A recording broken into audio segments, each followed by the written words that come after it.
повлечь за собой гражданское или даже уголовное преследование. В результате гуманитарные организации вынуждены действовать в серой зоне, где их действия могут быть неверно истолкованы, что еще больше усложняет процесс гуманитарного реагирования. Более того, запреты на поездки гуманитарных работников также ограничивают их возможности по доступу к пострадавшим. В результате люди не получают необходимую поддержку. Деструктивное влияние на гуманитарную деятельность имеют как вторичные санкции, так и так называемый эффект чрезмерного соблюдения. Многие коммерческие структуры, чьи услуги востребованы в условиях чрезвычайных ситуаций, отказываются сотрудничать из опасений быть обвиненными в нарушении санкционного режима. Это приводит к усилению страданий тех, кто больше всего нуждается в помощи. При этом любые заявления о якобы исключительно таргетированном характере односторонних санкций голословные и не соответствуют действительности. Практика применения гуманитарных изъятий, которые якобы защищают права страдающих людей, также не приносит хоть какой-либо значимый результат. Как неоднократно подчеркивал спецдокладчик Совета по правам человека по вопросу о негативном воздействии односторонних принудительных мер на осуществление прав человека, гуманитарные изъятия редко реализуются эффективно и не решают практических проблем, с которыми сталкиваются гуманитарные организации на местах. В завершение хотел бы сказать, что односторонние санкции являются открытым посягательством на закрепленные в уставе ООН принципы суверенного the principles enshrined in the UN Charter of the sovereign equality of states, non-interference in their internal affairs, and international cooperation. Their application is unacceptable, particularly given the fact that today we are seeing around the world an unprecedented rise in humanitarian needs and a serious delay in implementing and achieving these sustainable development goals. Colleagues, I would like to ask you, following listening to the briefers, when you take the floor, to openly and frankly present your views on the subject that we have raised. And now allow me to give the floor to our first briefer, Elena Fyodorovna Dohan, the Special Rapporteur of the Human Rights Council on the negative impact of unilateral coercive measures on the enjoyment of human rights. Elena Fyodorovna, you have the floor. Thank you very much, Your Excellency. Honorable Chair, Excellencies, ladies and gentlemen. It's a privilege to participate today in the Arria-formula meeting focusing on the impact of unilateral sanctions means of the enforcement and over-compliance with the latter on the delivery of humanitarian assistance.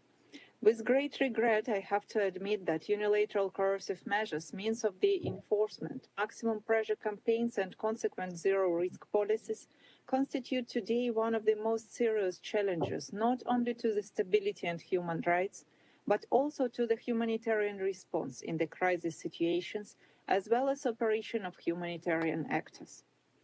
Excellencies, distinguished delegates, discussions within the UN Security Council traditionally focus on the impact and implementation of the UN Security Council resolutions and sanctions only. At the same time, comprehensive impact of different types of unilateral sanctions, means of the enforcement and over-compliance, has comprehensive negative humanitarian impact, affecting all population of countries under sanctions, with serious cross-border and regional implications. Impede proper delivery of humanitarian assistance, including implementation of humanitarian provisions of the UN Security Council resolutions. My communications and reports made in particular specific reference to challenges in the delivery of specialized life-saving medicine and medical equipment, with medical and pharmaceutical companies unwilling to sell and transportation companies unwilling to deliver. Disruptions in money transfers for any purposes, including for medical operations to or from countries under sanctions, due to banks' excessive de-risking. Impossibility to deliver goods necessary for maintenance of critical infrastructure and services, including water, electricity, gas, and gasoline supplies. All the above results in growing poverty rates, food insecurity, outbreaks of waterborne disease, reduction of life expectancy.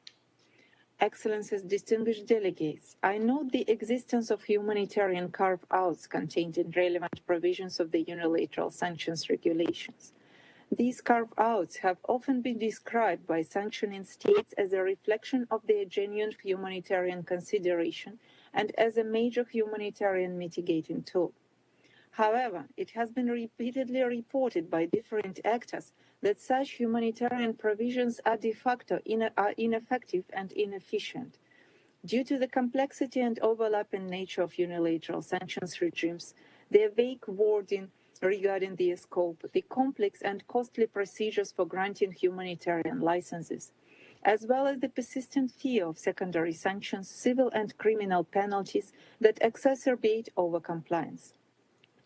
They cannot counterbalance or effectively compensate for the deep social and economic disruptions caused by the extensive and multifaceted restrictions and obstacles emanating from the imposed sanctions regimes.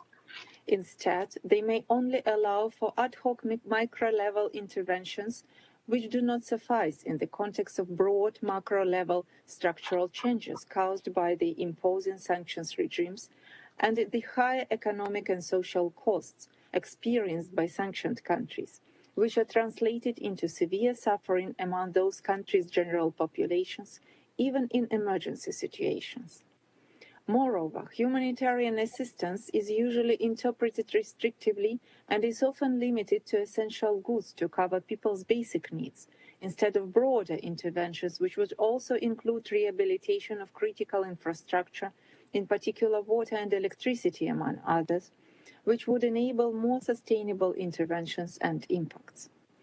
Excellencies, distinguished delegates, on the occasion of the adoption in December 2022 of the UN Security Council Resolution 2664, laying down a limited standing humanitarian-related carve-outs, I wish to draw the attention of all relevant stakeholders to the potential adverse effect of existing unilateral sanctions regimes, the imposed restrictions, and the growing overcompliance with such regimes on the effective implementation of relevant humanitarian provisions contained in the UN resolutions.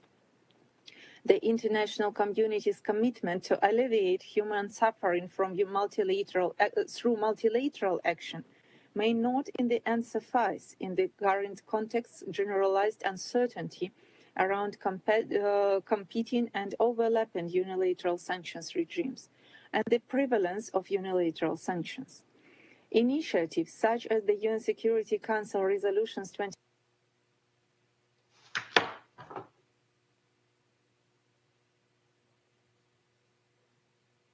contribute towards an enabling environment for humanitarian actors to freely undertake their humanitarian activities, even for the procurement and delivery of sanctions-exempted goods such as food and medicine.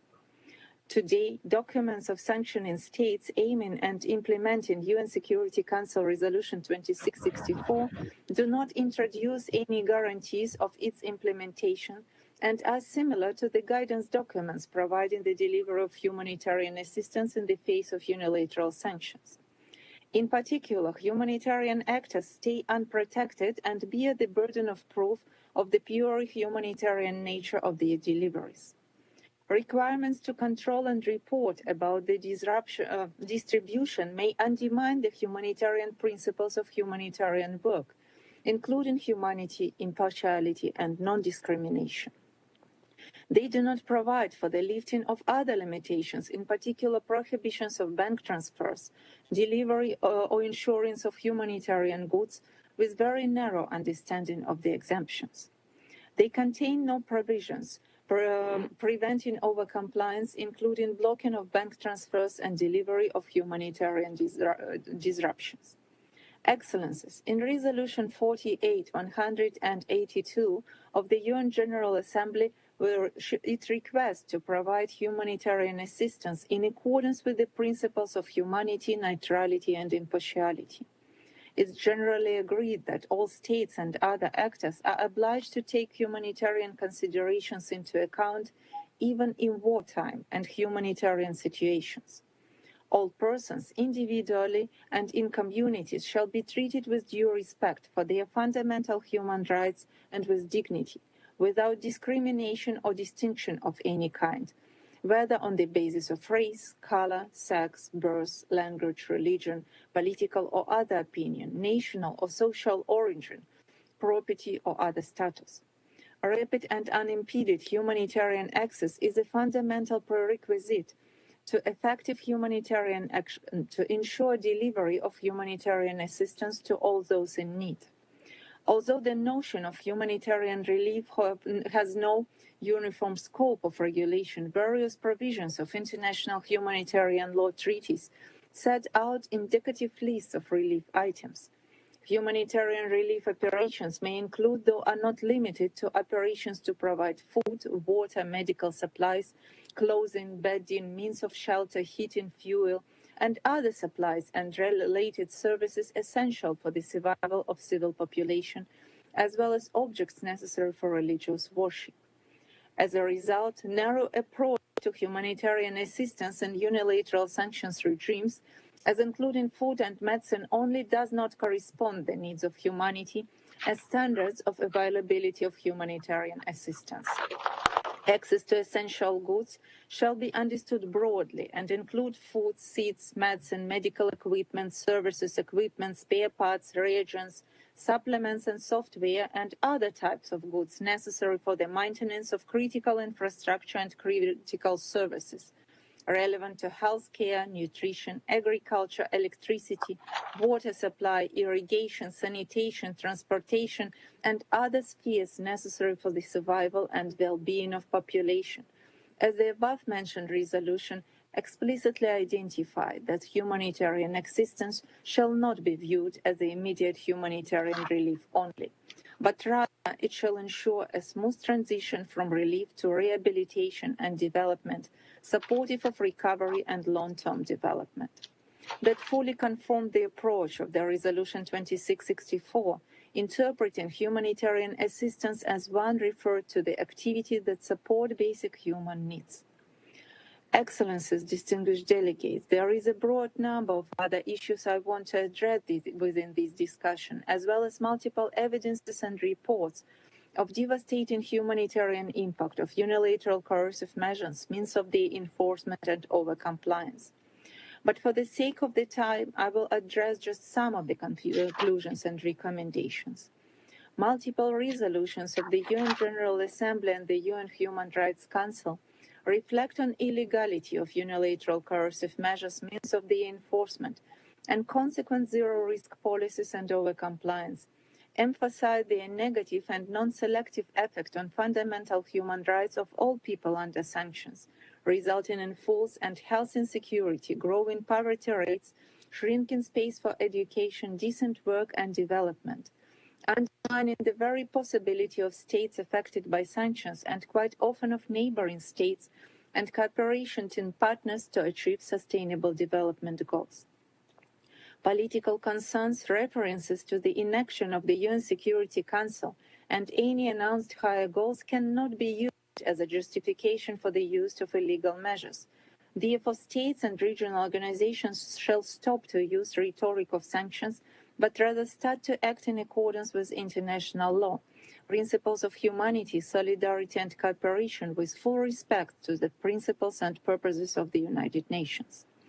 States, regional organizations and businesses shall stop shifting responsibility for any negative effect at each other, but rather start to act in accordance with principles of due diligence, humanity and humanitarian precaution, making sure that their activity, as well as activity under their jurisdiction and control, doesn't violate other international law or human rights. Proclaimed unintended character of the impact of unilateral sanctions and over-compliance on the right to health, references to good intention do not legitimize or justify any such conduct.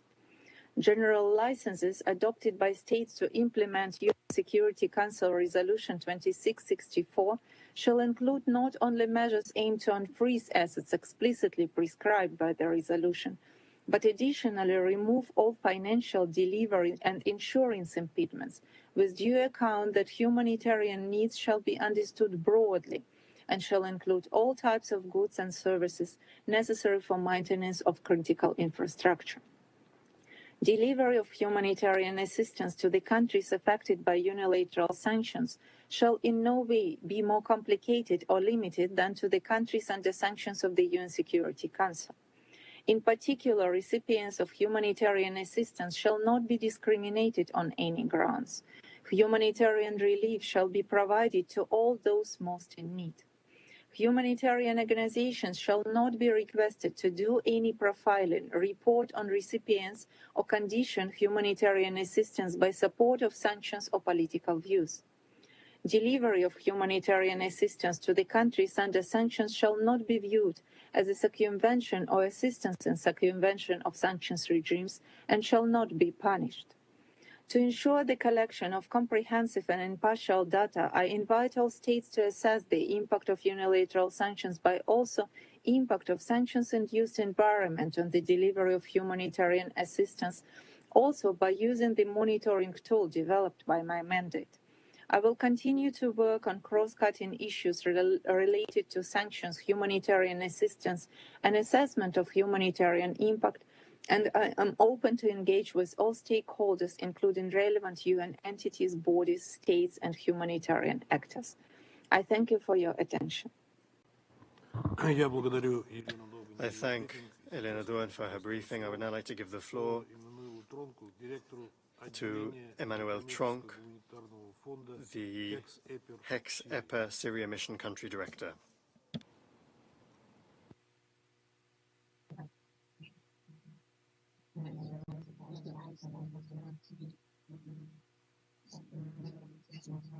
Good afternoon, Excellencies, distinguished delegates, Madam Special Rapporteur, and meeting organizers. And thank you very much for this opportunity to expose the complex humanitarian impact of UCMs in Syria. We have a presentation. I hope that you can all see it in your screen. So next slide, please.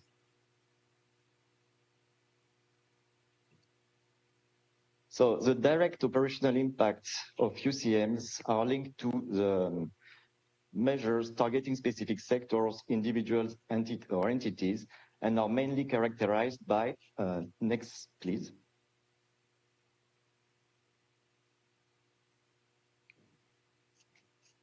So mainly characterized by restrictions on suppliers, service providers, or public sector interaction, as well as restrictions on project scope, in particular the projects that are related to reconstruction or energy sector. Next slide. On the other side, direct operational impact also characterized by severe constraints linked to overcompliance,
reducing the quantity and quality of drinkable water, but also undermining solid waste and sewage treatment.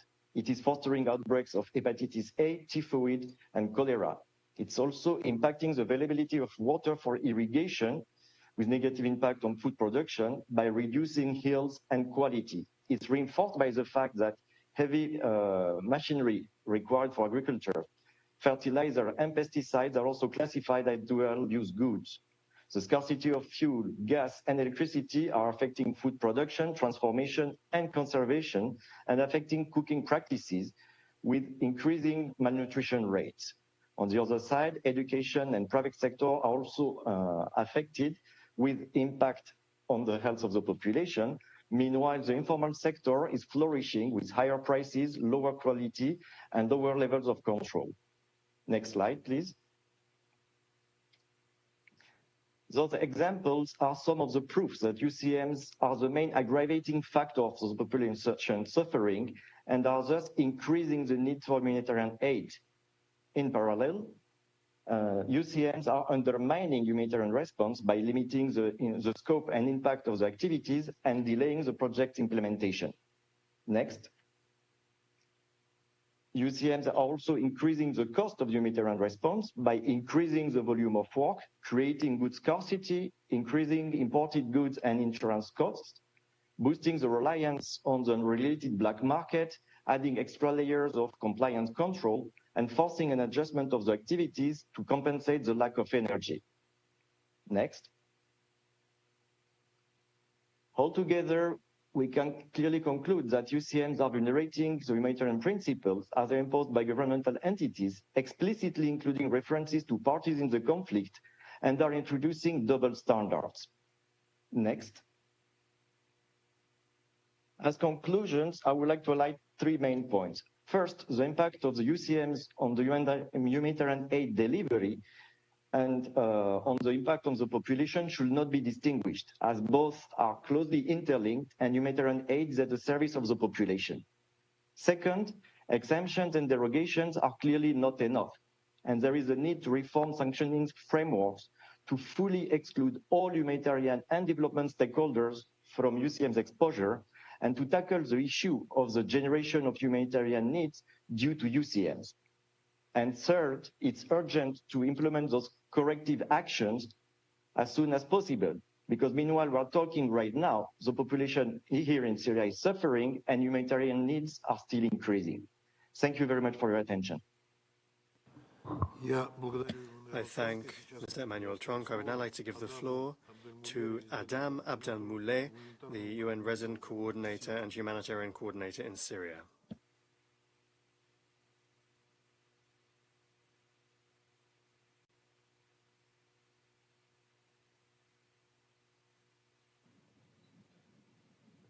Thank you, Your Excellency, Mr. Ambassador.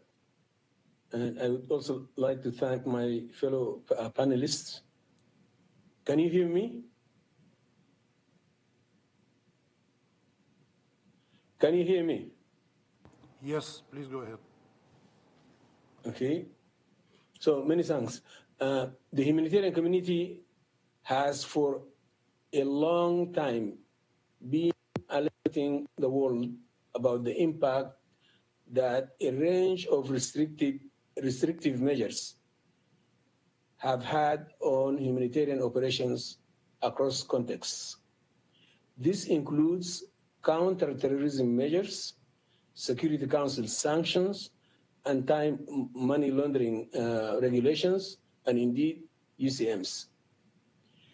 In the Syria context, all these different categories of restrictive measures apply, often concurrently to the same activities, creating what has been described as one of the most complex webs of international restrictions and constituting one of the most inhibiting restrictive frameworks for all involved in the humanitarian delivery chain, from humanitarian organizations, donors, banks, suppliers, and contractors.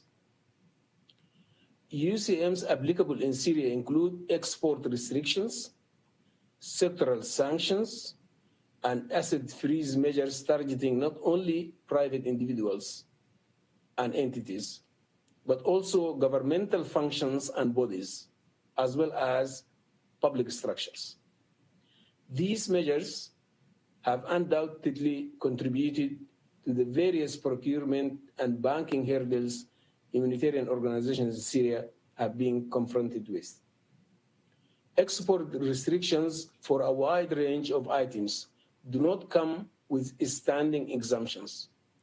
While ad hoc authorizations can be obtained, the application and processing procedures are time-consuming, cumbersome, unclear in some jurisdictions, and intimidating for many exporters, many of whom are not even willing to consider trying. This has affected the ability to swiftly import items such as medical equipment, certain medicines, water pumps, and electrical generators for hospitals, or telecommunication equipment and software necessary for the activities of humanitarian organizations. The impact has been particularly felt in the months that followed the earthquake, when equipment needed to be replaced and infrastructure rebuilt using imported equipment was denied. Prohibitions to transfer resources directly or indirectly to a wide range of actors, including armed groups in the north, a range of Syrian companies, sometimes in situations of monopoly, and of course, public officials and bodies, have also constituted a major inhibiting factor for humanitarian actors, private sector companies, and banks. Some humanitarian exemptions exist, allowing resource transfers to blocked persons and entities when necessary for the activities of the United Nations and humanitarian efforts. However, the complexity of the exemptions framework continues to contribute to significant de-risking. That is, ensuring that exemptions apply incurs compliance costs. Their scope vary from one jurisdiction to the next, and they may not eliminate the legal risk. There are other restrictive measures that apply in addition to unilateral sanctions and severely reinforce de-risking, such as anti-money laundering and counter-terrorism financing regulations and standards. For example, Syria has been for years on the FATF's grey list and on the EU's list of high-risk countries with strategic deficiencies in their anti-money laundering and anti-terrorist financing framework. Counter-terrorism laws could also potentially criminalize any transfer of resources to armed groups active in the north, even if only incidentally and indirectly, in the form of humanitarian assistance, IHL training, or in the context of humanitarian activities. In addition to the legal risks inherent in these laws, they also significantly inhibit humanitarian actors and the private sector. Finally, reputational and profit considerations play a major role. For a bank, for a company, what is the incentive for doing business with humanitarian actors in a country considered, quote unquote, high risk under so many compliance standards, and where some actors in the north are associated with terrorism?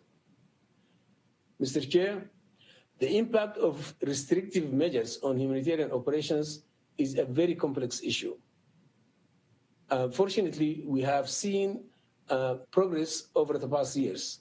Jurisdictions implementing unilateral sanctions have adopted measures to ensure that existing export authorization procedures are streamlined and expedited to improve the effectiveness of humanitarian exemptions.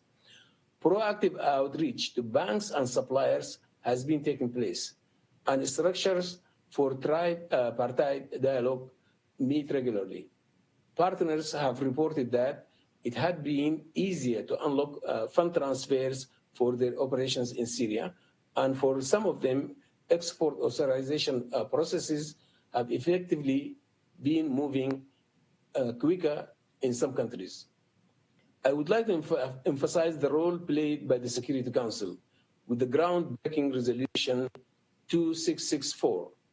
While legally limited in scope to UN asset freeze measures only, and therefore not directly relevant to unilateral sanctions and other restrictive measures, Resolution 2664 has triggered action much beyond this limited scope, in line with the political message of the Council.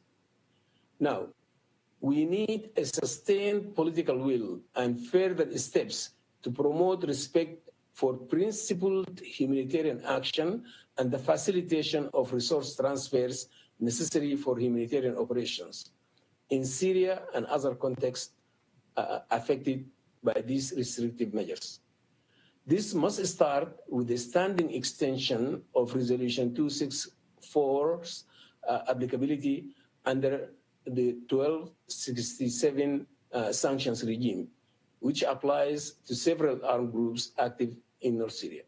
This must also include a generalization of standing, streamlined, clear humanitarian exemptions across all restrictive measures, including export restrictions. And finally, this would imply whole of government policies of proactive outreach to humanitarian organizations and the private sector to ensure that humanitarian exemptions are effective. I thank you. I thank Adam Abdelmouleh for his briefing. I would now like to give the floor to Ivan Timofeyev, the Director General of the Russian International Affairs Council. Ivan Nikolaevich, you have the floor.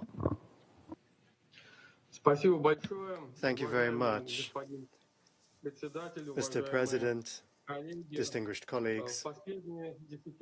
In the past decades, one of the core trends in global development has been the process of globalization in the economy and finances. For a number of reasons, the United States of America occupied a central place in that process. However, the flip side of globalization became the use of the economy and finances as a weapon. The weaponization of economic, social, and financial capacities. In light of globalization and the central position in it of the United States, it became possible to significantly increase the impact of their unilateral coercive measures. Today, the USA is using UCMs more and more often than all other countries and international organizations taken together. The impact of unilateral coercive measures on humanitarian issues can be seen in a number of dimensions. The key ones are, of course, the financial sphere and international payments. Financial institutions, banks, they are a key target for unilateral coercive measures. If we take a look at the existing sanctions against the Russian Federation, we can see that almost all Russian banks at present are subject to blocking financial sanctions from the USA and their allies. At the same time, the threat of secondary sanctions is actively used against those foreign partners. For example, in December last year, the USA issued an executive order number 114, which presupposes secondary sanctions against those banks that conduct transactions in the interests of the Russian financial sector. And ultimately, we then see significant delays in payments and sometimes their cancellation altogether. And these have a consequential impact on the humanitarian sphere, even though medicine, pharma, and other humanitarian areas, there are so-called blanket or general licenses that have been issued. When payment delays do not take place, we sometimes also see an increase in the cost of those payments, because banks will require payment to compensate for the so-called sanctions risk. And then we can see an increase in the cost, the end cost of those goods and services that are necessary for vast swaths of the population. Another equally important phenomena relates to exports. We are living in a moment in history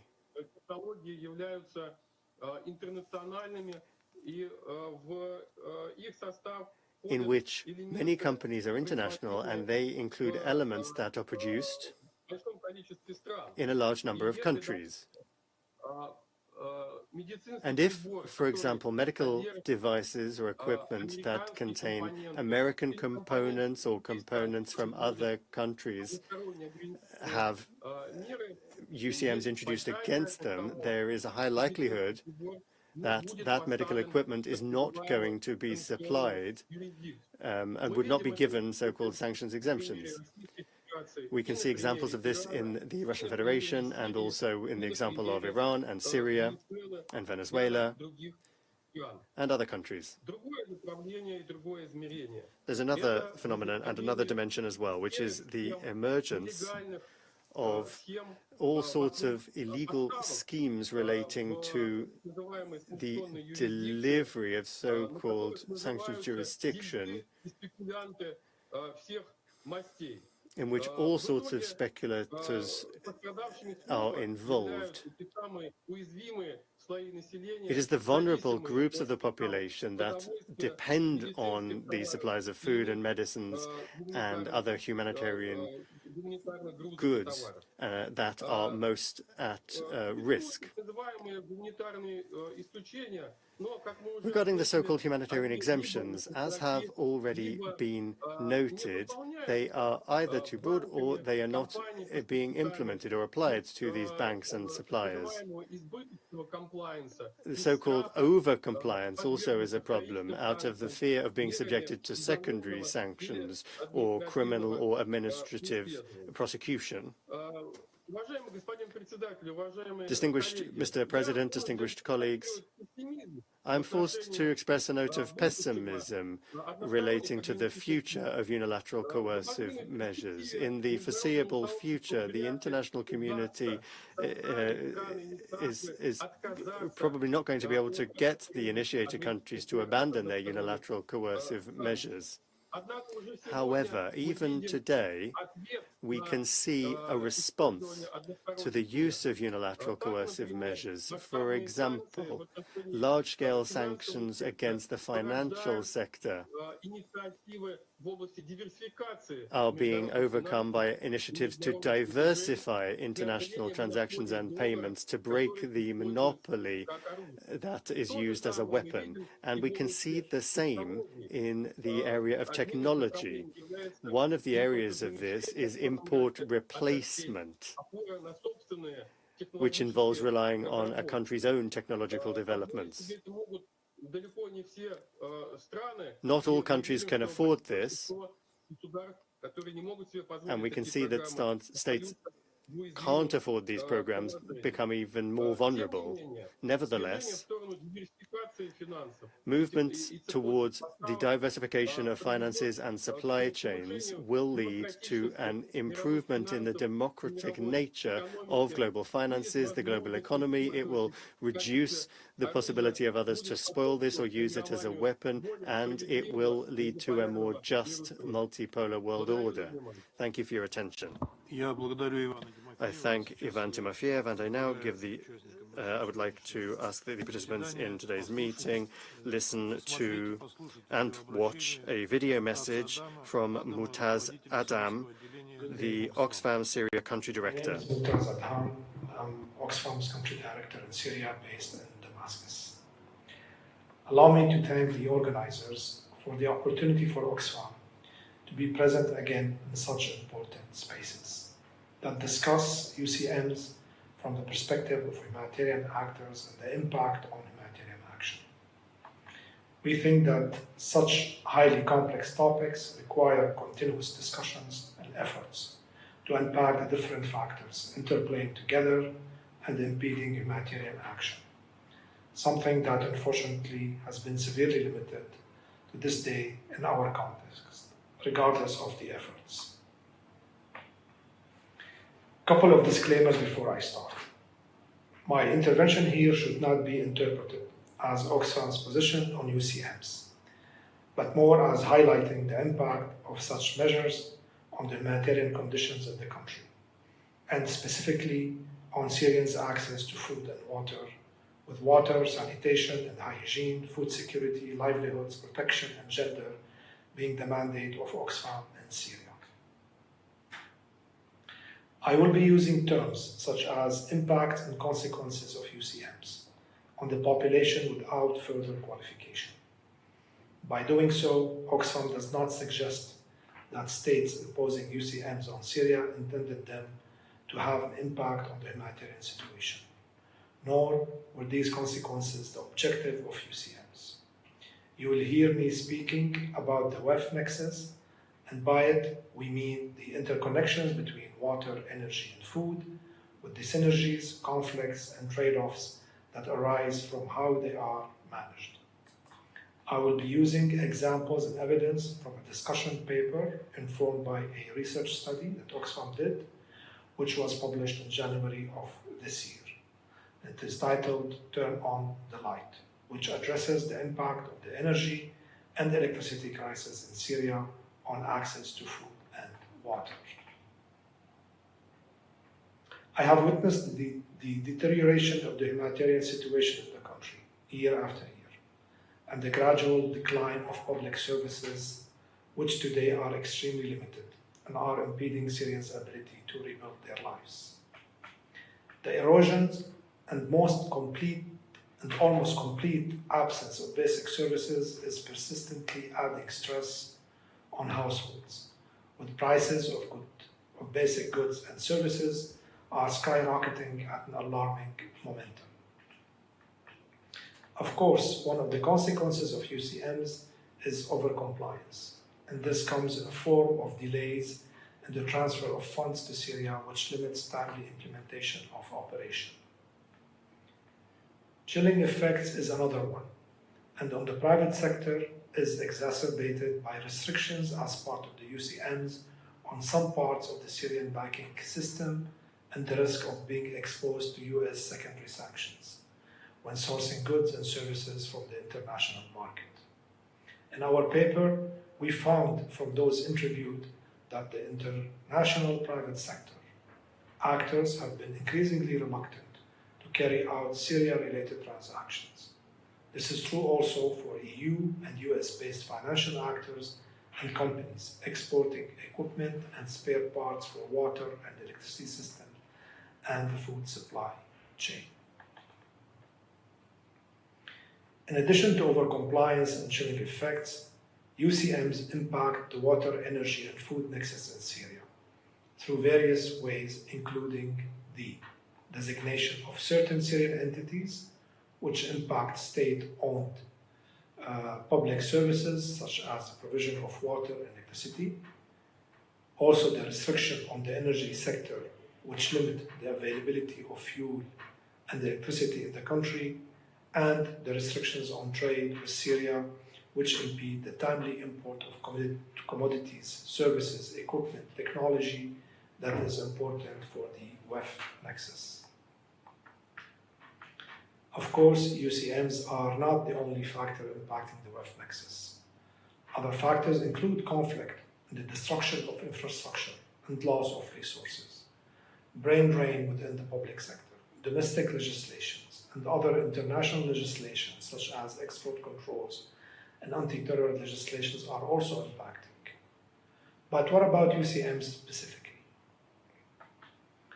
The lack of electricity in country is impacting the sustainability of our interventions that are aiming to increase access to water and food to communities. Through our study, we found that main reasons behind the lack of electricity in country is the decline in the electricity generation capacity.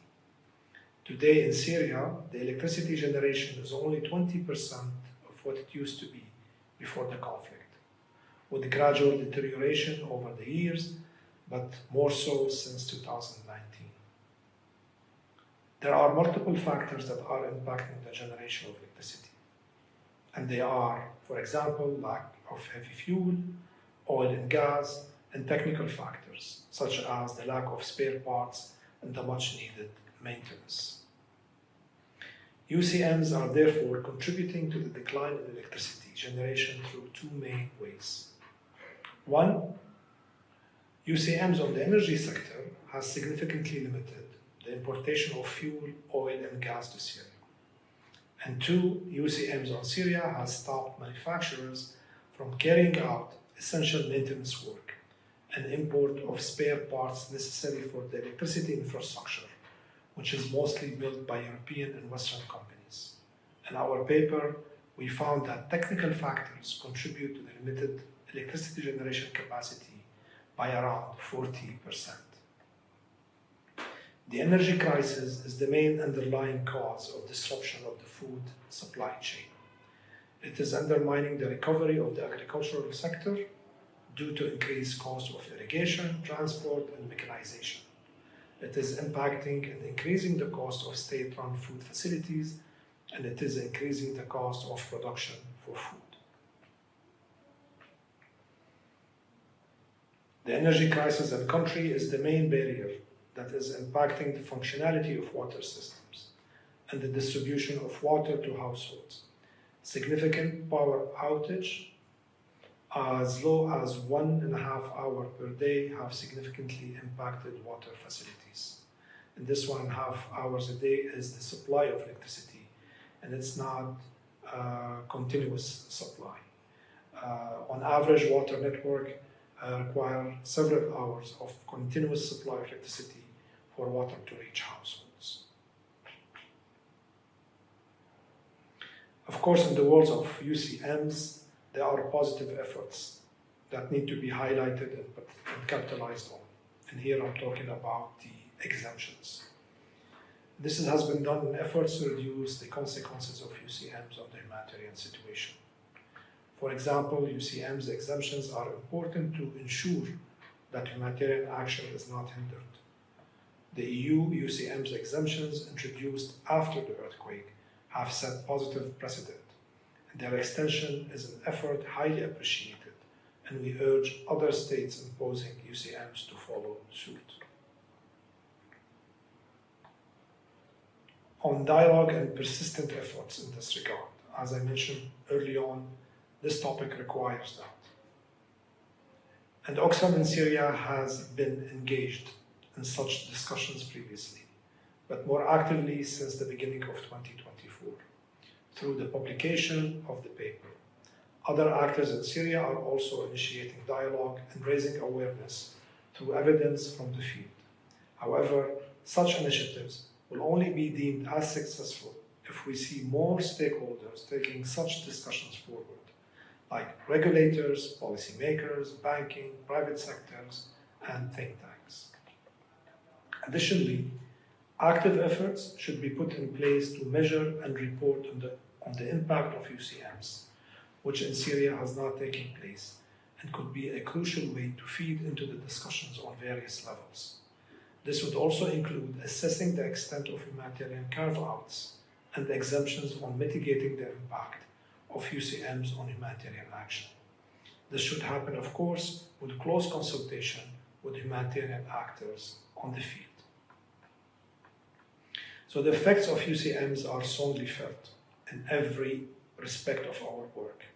For example, the risk of being exposed to US secondary UCMs impact the supply of goods and services from the international markets, despite the humanitarian exemptions.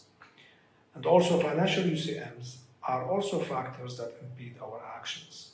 And alongside other measures like export restrictions, they produce logistical, financial, and legal nightmare, slowing the humanitarian response or increasing its cost.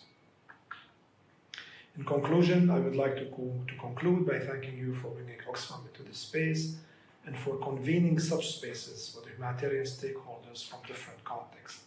Such exchanges are important, and a lot can be learned from the different experiences in different humanitarian crises. Thanks again.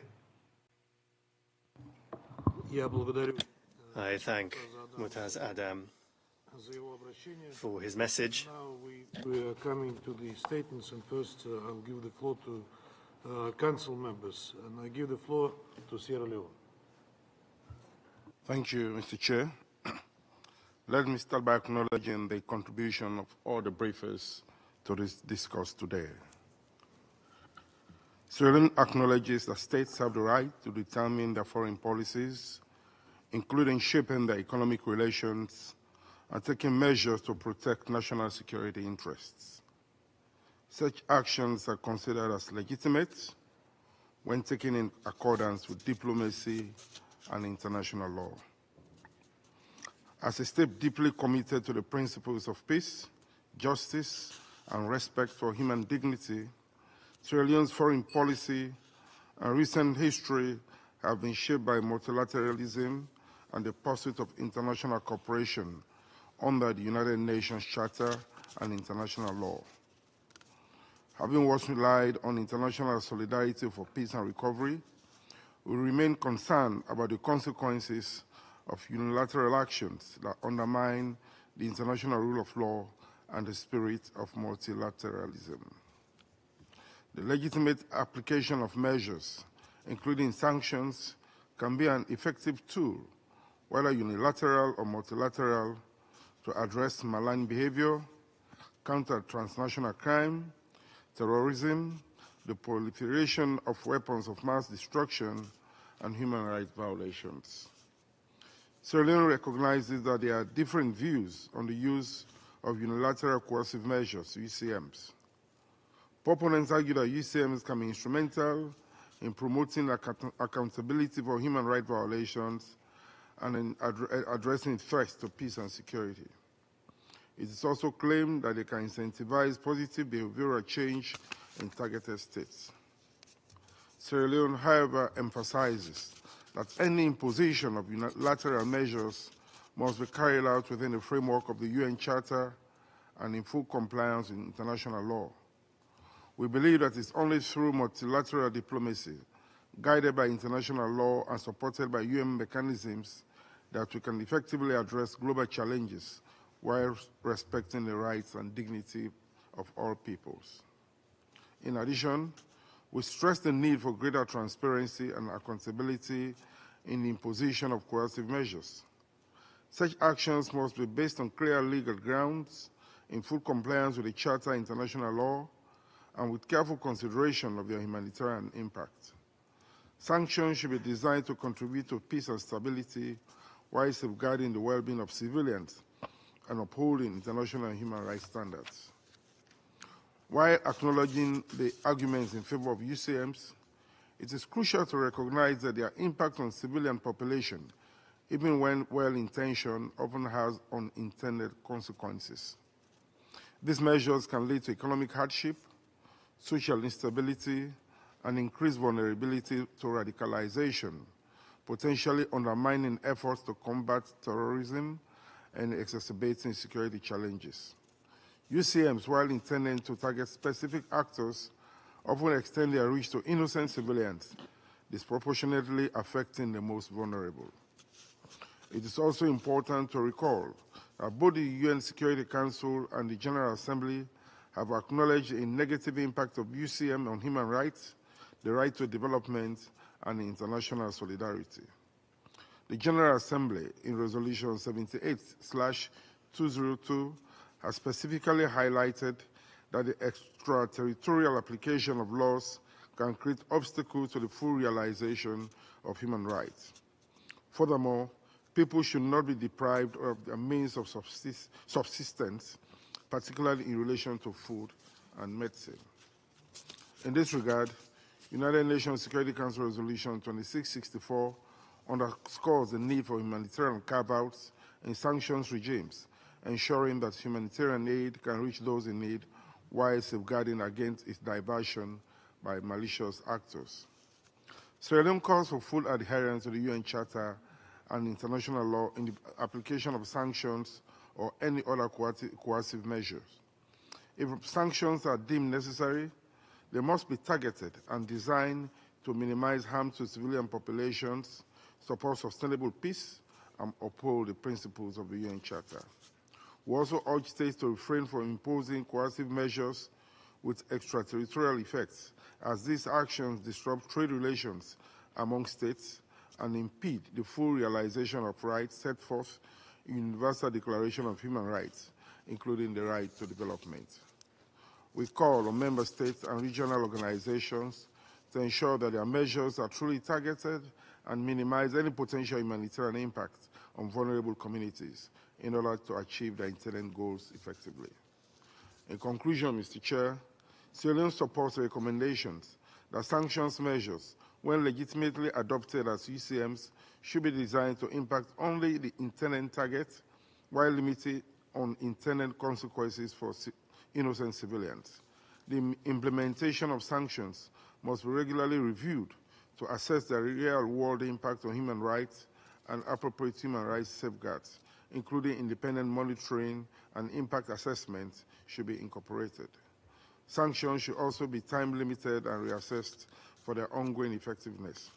Furthermore, states imposing sanctions must fully comply with international law in ensuring due process and providing mechanisms for effective review and remedy.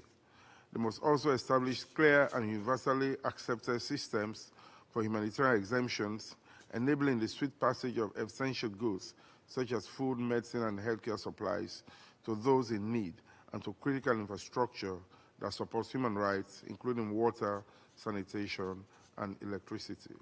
Thank you. I thank Sierra Leone, and I now give the floor to Malta. Thank you, Chair.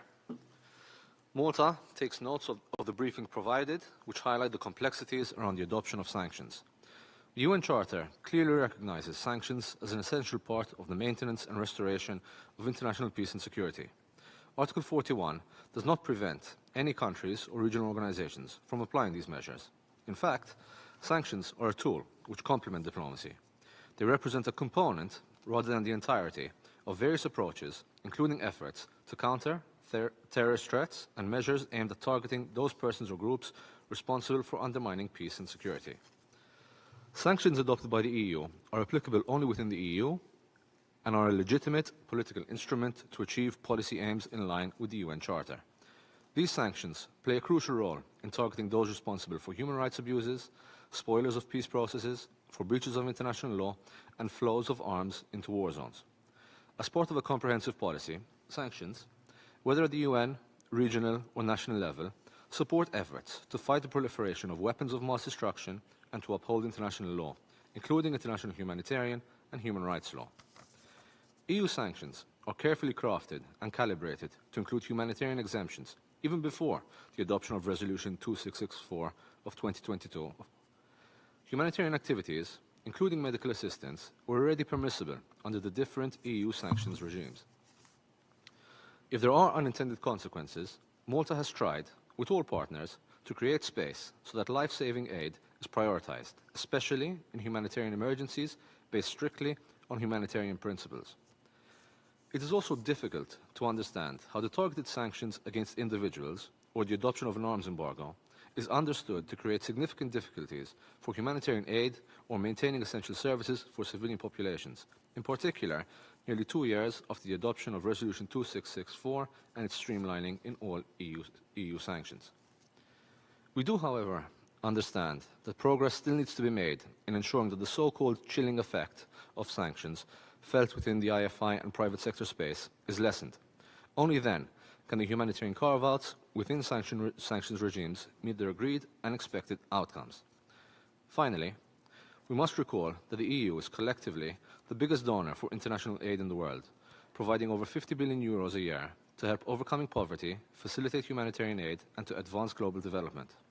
If there are ever questions of how to best make use of the exemptions existing in our sanctions regime to ensure that humanitarian deliveries are smoothly delivered, we stand ready to assist any member state in advancing the humanitarian cause. I thank you. I thank Malta, and now I give floor to China. Thank you, Chairman. China appreciates this meeting convened by Russia. We thank the Special Rapporteur of HRC, Ms. Duhan, and other briefers for their remarks. At present, the global humanitarian situation is becoming increasingly dire. More than 300 million people are in need of humanitarian assistance. What we've learned from the briefers reminds us that UCMs and the chilling effects thereof are an important factor that cannot be ignored as it contributes to the deterioration of a global humanitarian situation. Cuba, the DPRK, Syria, the DRC, Venezuela, Zimbabwe, and a large number of developing countries have suffered greatly as a result. On the one hand, UCMs have triggered economic hardship and humanitarian crises. Many countries have great development potential, but because of the UCM threats such as financial blockade, trade restrictions, and long-arm jurisdiction, their economic and trade exchanges have been severely hindered, dealing a heavy blow to their economic development and people's livelihood. Even the basic necessities of life, such as food, energy, and medicine, are difficult to guarantee. The general public, especially vulnerable groups such as women and children, are impacted disproportionately. In Cuba, the embargo imposed by the U.S. for more than 6 decades have resulted in hundreds of billions of dollars in loss. In Syria, years of sanctions have severely hampered improvement in people's livelihood, with 90% of the population living below the poverty line. There are many other such examples. UCMs deprive the target country of their right to equal development, and they are a major obstacle to the implementation of the 2030 Agenda for Sustainable Development. On the other hand, UCMs hinder humanitarian relief operations and exacerbate humanitarian crises in disguised forms. 2 years ago, the Council adopted Resolution 2664 on humanitarian carve-outs in sanction measures, but humanitarian relief operations in affected countries such as Syria and Afghanistan have not seen significant improvement. In fact, the greatest political and legal risks faced by humanitarian agencies do not stem from Council sanctions, but instead from the arbitrary, overbearing, and unpredictable unilateral sanctions and long-arm jurisdiction. Many manufacturers, logistics companies, and financial institutions are still afraid to do business in countries subject to unilateral sanctions. There are still numerous obstacles to the flow of humanitarian funds and delivery of humanitarian supplies. Local humanitarian workers operate in difficult circumstances. Clearly, this is incompatible with the principles of IHL that safeguard humanitarian assistance, and it runs counter to the spirit of Council Resolution 2664. Chairman, UCMs are not authorized by the Security Council. UCMs are illegal as they give primacy of one's domestic law over the international law and the law of other countries. UCMs challenge the authority of the Security Council, blatantly violates the UN Charter and the basic norms of international relations, as well as the basic human rights of the affected people, such as their rights to survival, development, and health. UCMs epitomize and embody hegemony, power politics, and the law of the jungle.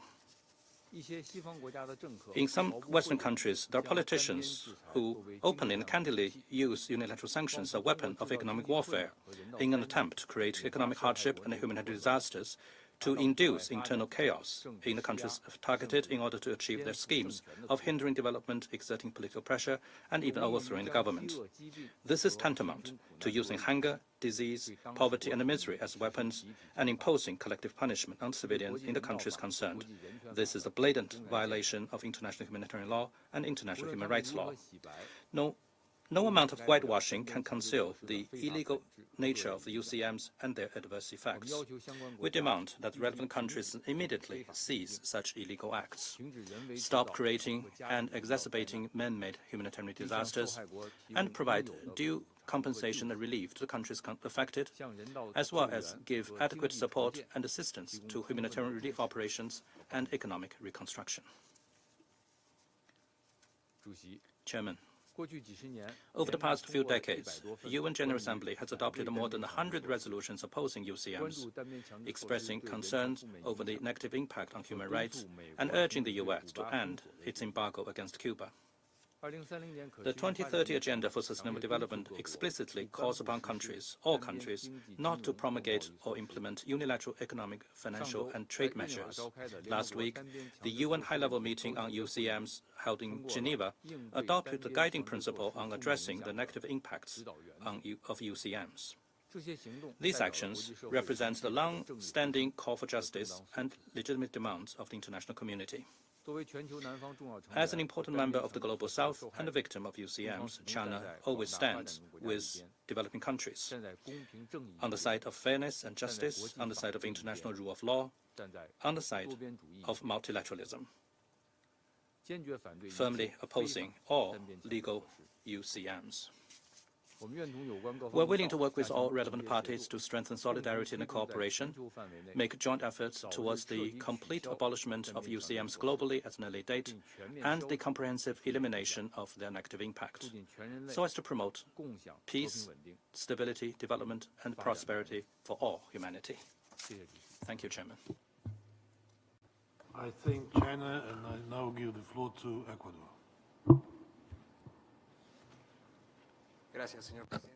Thank you very much, President. On behalf of my delegation, I would like to thank the Russian Federation for organizing this Arria-formula meeting, and I'd like to thank the briefers for their presentations. Ecuador recognizes the negative repercussions which UCMs can have in a number of spheres, and for that reason, we have consistently voted in favor of resolutions in the General Assembly on this matter. Regrettably, humanitarian assistance is not exempt from the negative impact of UCMs, and hence commercial and financial restrictions can mean that access to essential goods for the provision of humanitarian assistance is blocked. In addition to that, imposing these types of measures generates fear and uncertainty among state and non-state actors involved in humanitarian assistance, and this means an interruption in activities in order to avoid consequences due to a possible non-delivery of goods. And for that reason, the proliferation and complexity of UCMs jeopardizes the work of humanitarian organizations, which frequently cannot bear the procedural and financial burden required to navigate through the complex network of these measures and various jurisdictions. The Human Rights Council Resolution 55/7 from the 5th of April 2024 underscores the concern about the fact that UCMs hamper the delivery of humanitarian assistance, and they stop humanitarian organizations from carrying out financial transfers in states where they operate. This resolution also asks states and relevant UN bodies to adopt concrete measures to mitigate the negative impact of UCMs on humanitarian assistance. Ecuador takes advantage of this opportunity to reiterate our position that, pursuant to the UN Charter, the Security Council is the only body with the prerogative to impose necessary coercive measures in order to guarantee international peace and security. Without prejudice to that, and despite the fact that multilateral sanctions regimes currently in force are targeted, there are still concerns about undesired repercussions on the civilian population. And a reference has been made to the negative effect of assets freezes on humanitarian organization operations. Given that, 2 years ago, the Security Council adopted Resolution 2664, which provides for a standing and cross-cutting humanitarian exception on assets freezes, with the exception of the regime established pursuant to Resolution 1267. As we did at the adoption of this resolution, my delegation underscores the importance of Resolution 2664. It not only provides predictability and certainty for those involved in providing humanitarian assistance, but it also sends a clear political message that humanitarian action based on principles must be safeguarded. Thank you. I thank Ecuador, and now I give the floor to the United States. The United States appreciates the opportunity to take the floor. Here we are again, listening to Russia's fear-mongering and disinformation. It is no mystery why Russia is so desperate to spread false information about autonomous sanctions. It's because these measures are working effectively to deter bad behavior around the world, not least with Russia itself. Since February 2022, sanctions have deprived Russia of well over $400 billion worth of assets and lost revenue. That's equivalent to 4 more years of funding for its war. It is not sanctions that cause the suffering of the people of Russia, Belarus, and other authoritarian regimes. It is the sanctionable activity, corruption, human rights violations and abuses, criminal activity, and aggression that are the cause. So let's talk about the facts. Russia argues that autonomous sanctions are inconsistent with international law and the UN Charter, as if those are standards they care about. Everyone here knows, without a doubt, that the most flagrant violation of sovereignty, non-interference, and the UN Charter today is Russia's war of aggression against Ukraine, which has resulted in tens of thousands of civilian casualties and untold abuses of human rights. To add to the hypocrisy, Russia itself has imposed more than 2,500 sanctions since the start of its illegal invasion of Ukraine, and provided little to no legal frameworks on how its sanctions are determined and imposed. By contrast, the United States applies a rigorous legal process to impose sanctions. Russia claims autonomous sanctions create difficulties in the delivery of humanitarian assistance, but does almost nothing to improve the situation. In reality, autonomous sanctions are carefully crafted to have the maximum impact on governments that violate their international obligations, while minimizing the impact on general populations. Moreover, U.S. sanctions are very often a response to the same human rights abuses that give rise to humanitarian needs in the first place. Rather than focusing on the sanctions, we should focus on the abhorrent behavior that deserves to be sanctioned. Colleagues, if there is one clear and concrete action that can be taken to safeguard humanitarian action from any secondary impact of sanctions, it is to vote next month to ensure continued application of the UN Security Council Resolution 2664 to the 1267 ISIL and Al-Qaeda sanctions regime. We urge all Council members to support an indefinite extension of 2664 for the 1267 ISIL and Al-Qaeda sanctions regime. As we just heard from briefers Russia invited today, humanitarian agencies, those on the front lines of delivering aid, have called on this Council to support the extension, citing the carve-out that has facilitated the delivery of food, aid, and medicine to millions of civilians in need. Further, the humanitarian community has observed no evidence to suggest significant abuse of the carve-out by nefarious actors, an assessment we share. The bottom line is this: Russia just doesn't care about humanitarian aid. Only last week, Russia vetoed a Security Council resolution calling for a comprehensive nationwide ceasefire in Sudan, which is experiencing a humanitarian crisis with untold numbers of civilians killed, famine in parts of the country, and over 11 million people displaced. That resolution included provisions for increased protection of civilians and for the unhindered flow of humanitarian aid to millions in need. Colleagues, Russia's actions speak louder than its words, and those actions clearly showed Russia's complete indifference to the suffering of civilian populations. We urge all member states to consider the true motivation behind Russia's relentless and desperate pursuit of this false and dangerous narrative. Thank you. I thank the United States. I would strongly recommend the representative of the United States to stay till the end of the meeting to listen to other countries, to countries other than Russia speaking on the subject. And in general, I have a feeling that the representative of the United States came with a statement written for some other kind of meeting, not for the topic that we are discussing today.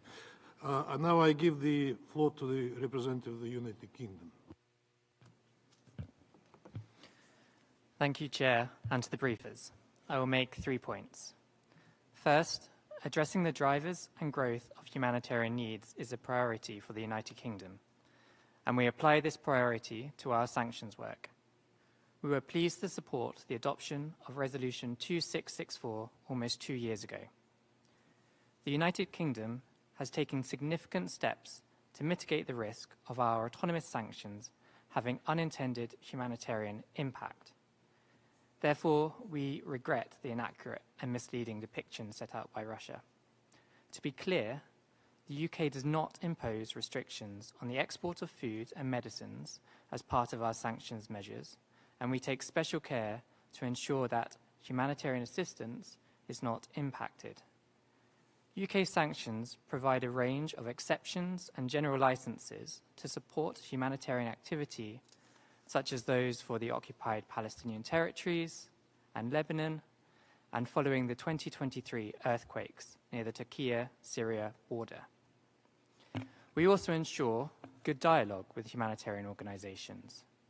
Through the UK's tri-sector group, we bring together government, financial institutions and humanitarian organisations to help ensure good information exchange to deliver on humanitarian priorities.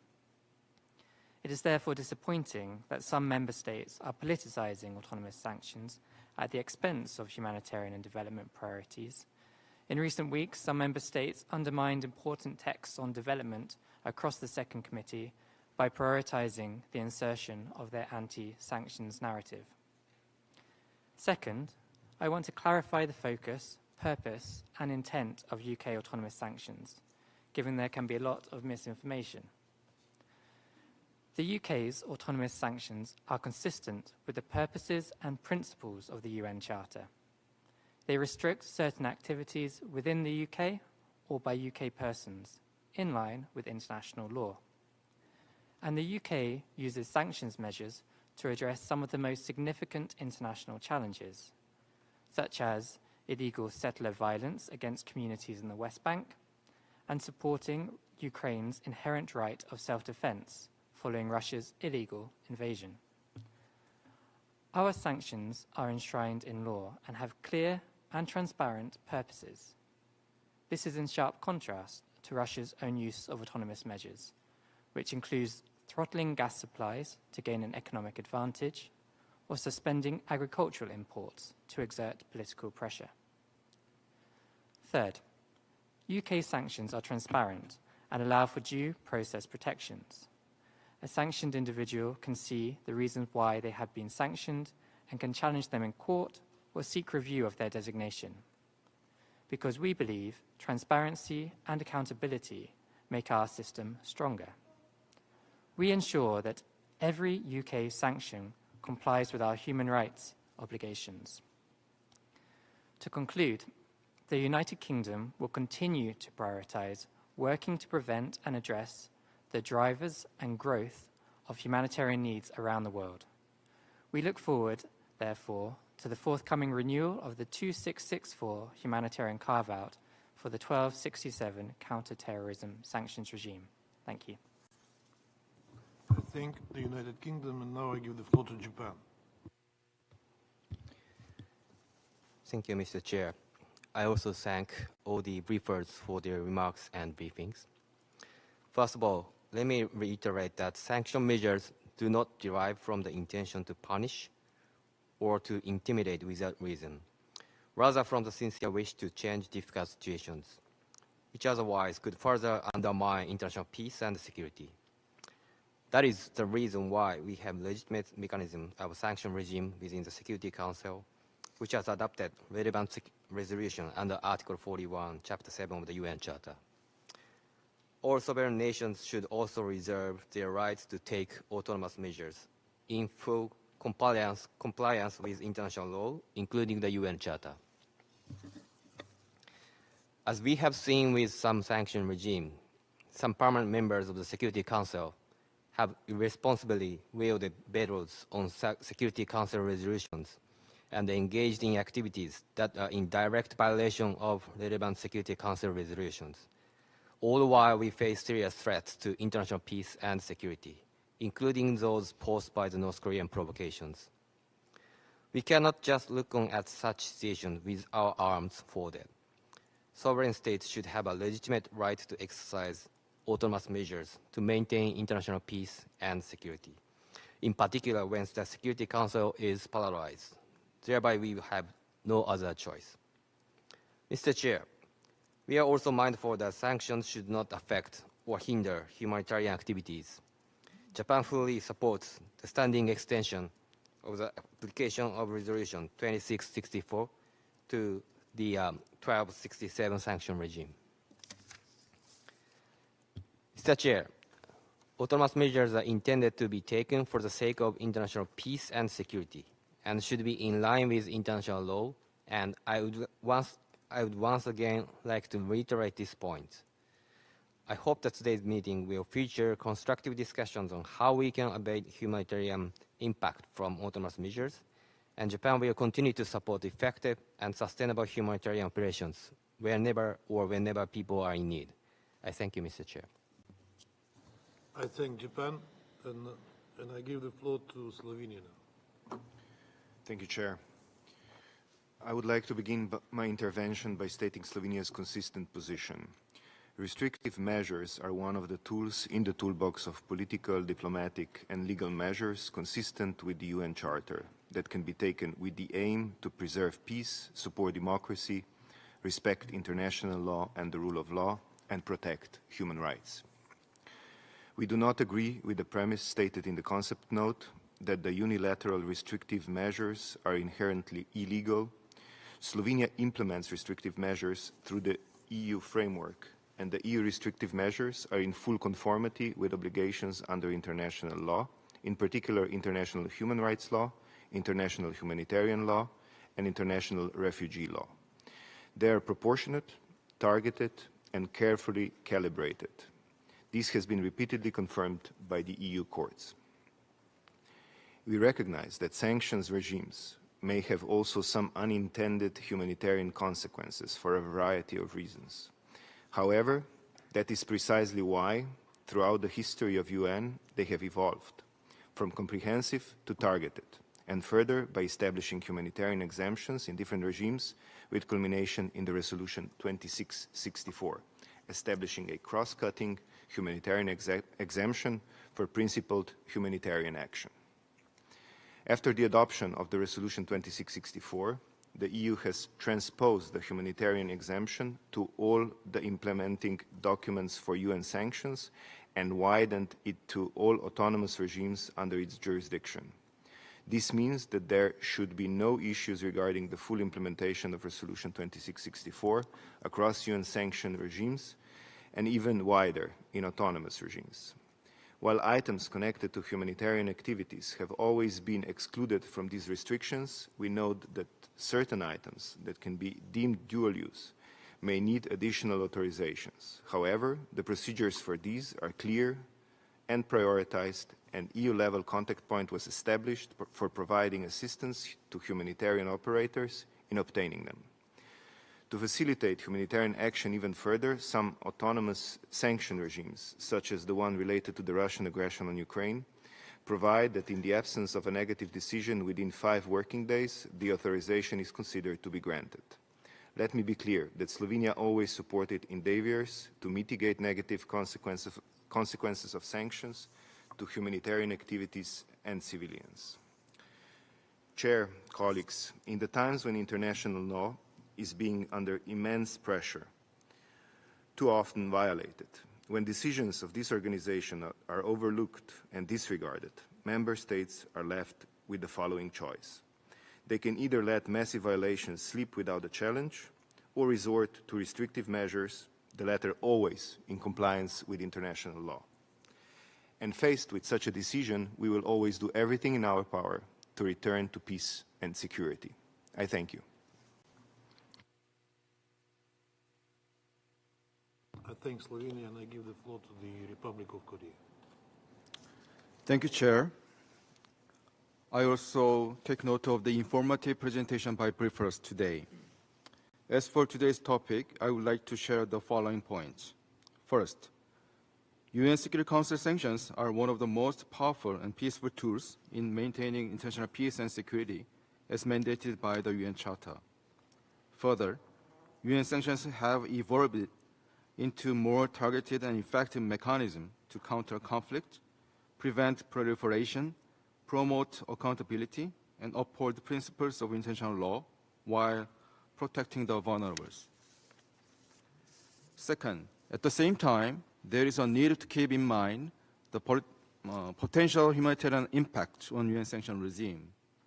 That is why we emphasize the importance of faithful implementation of Resolution 2664 and the continuance of the humanitarian carve-out to the 1267 sanction regime. Third, unfortunately, the world is witnessing numerous violations and evasions of Security Council sanction measures. In reality, relevant Security Council resolutions are not being fully and effectively implemented. Moreover, there are even cases where the Council's actions are being blocked. We believe that when threat to international peace and security, in particular the proliferation of nuclear weapons and other WMDs, persist due to obstructions and violation of UN sanctions, the use of autonomous measures in line with international law and the UN Charter remains a legitimate tool to address such a threat.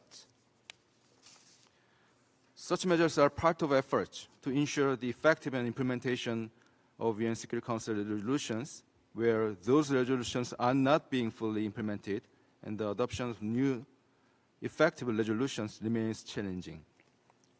Finally, Chair, the Republic of Korea provides humanitarian assistance for the most vulnerable, regardless of any political situations. In this vein, we stand ready to offer humanitarian assistance to the people of the DPRK, including the proposal for aid in recovery from the severe flood of last August. But regrettably, the DPRK has refused such offer and continues to divert its scarce resources to nuclear and ballistic missile program instead of the welfare of each people. I thank you, Chair. I thank the Republic of Korea and I give the floor to Mozambique. Thank you, Chairperson. Mozambique thanks the Russian Federation for organizing this timely and important meeting. We are grateful to the briefers for the enlightening insights. We are deeply concerned over the growing trend in the use of unilateral coercive measures. It is a practice that has reached unprecedented levels. Its profound impact cannot be neglected. The establishment of the position of the Special Rapporteur on the negative impacts of UCMs on the enjoyment of the human rights in 2015 bears testimony to the importance of this issue.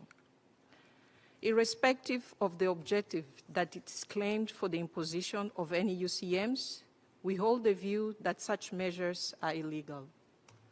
They are contrary to the basic tenets of international law and to the purposes of the UN Charter, among which is to achieve international cooperation and to be a center for harmonizing the actions of nations to achieve common goals.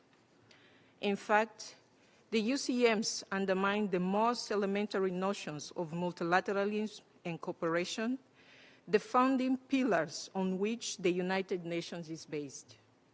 In a nutshell, Mozambique, it is not reasonable the imposition of any measures of such a nature beyond the framework of the United Nations Charter and without the authorization of the United Nations Security Council. It is against this backdrop that our sub-regional organization, the Southern Africa Development Community, has decided in 2019 to declare 25th of October as the SADC Anti-Sanctions Day.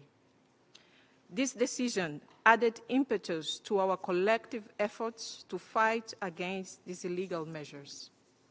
It is under this framework that on an annual basis, SADC and its member states call for the immediate and unconditional lifting of sanctions against Zimbabwe and other countries. Chairperson, it is well known that the UCMs have multidimensional negative impacts, including the humanitarian ones. While the evidence on the effectiveness of UCMs to meet the anticipated and stated objectives are questionable, direct and indirect negative impacts are unquestionable. This includes disruption of supply chains for the provision of essential services and supplies, delaying in the provision of humanitarian assistance, additional and time-consuming due diligence measures, including those related to funds transfer to sanctioned countries. The discrimination in the delivery of humanitarian aid reinforces our convictions against the UCMs. Reports of humanitarian actors being pressured by sanctioning countries to deliver aid in one area and not others are a matter of great concern. Regrettably, in many instances, these and other measures are politically motivated. Even taking into consideration the humanitarian exemptions, they fall short of their intended purposes, affecting much more and disproportionately the most vulnerable people than anyone else, including the targeted ones. Such measures have the potential to generate or exacerbate pre-existing humanitarian challenges.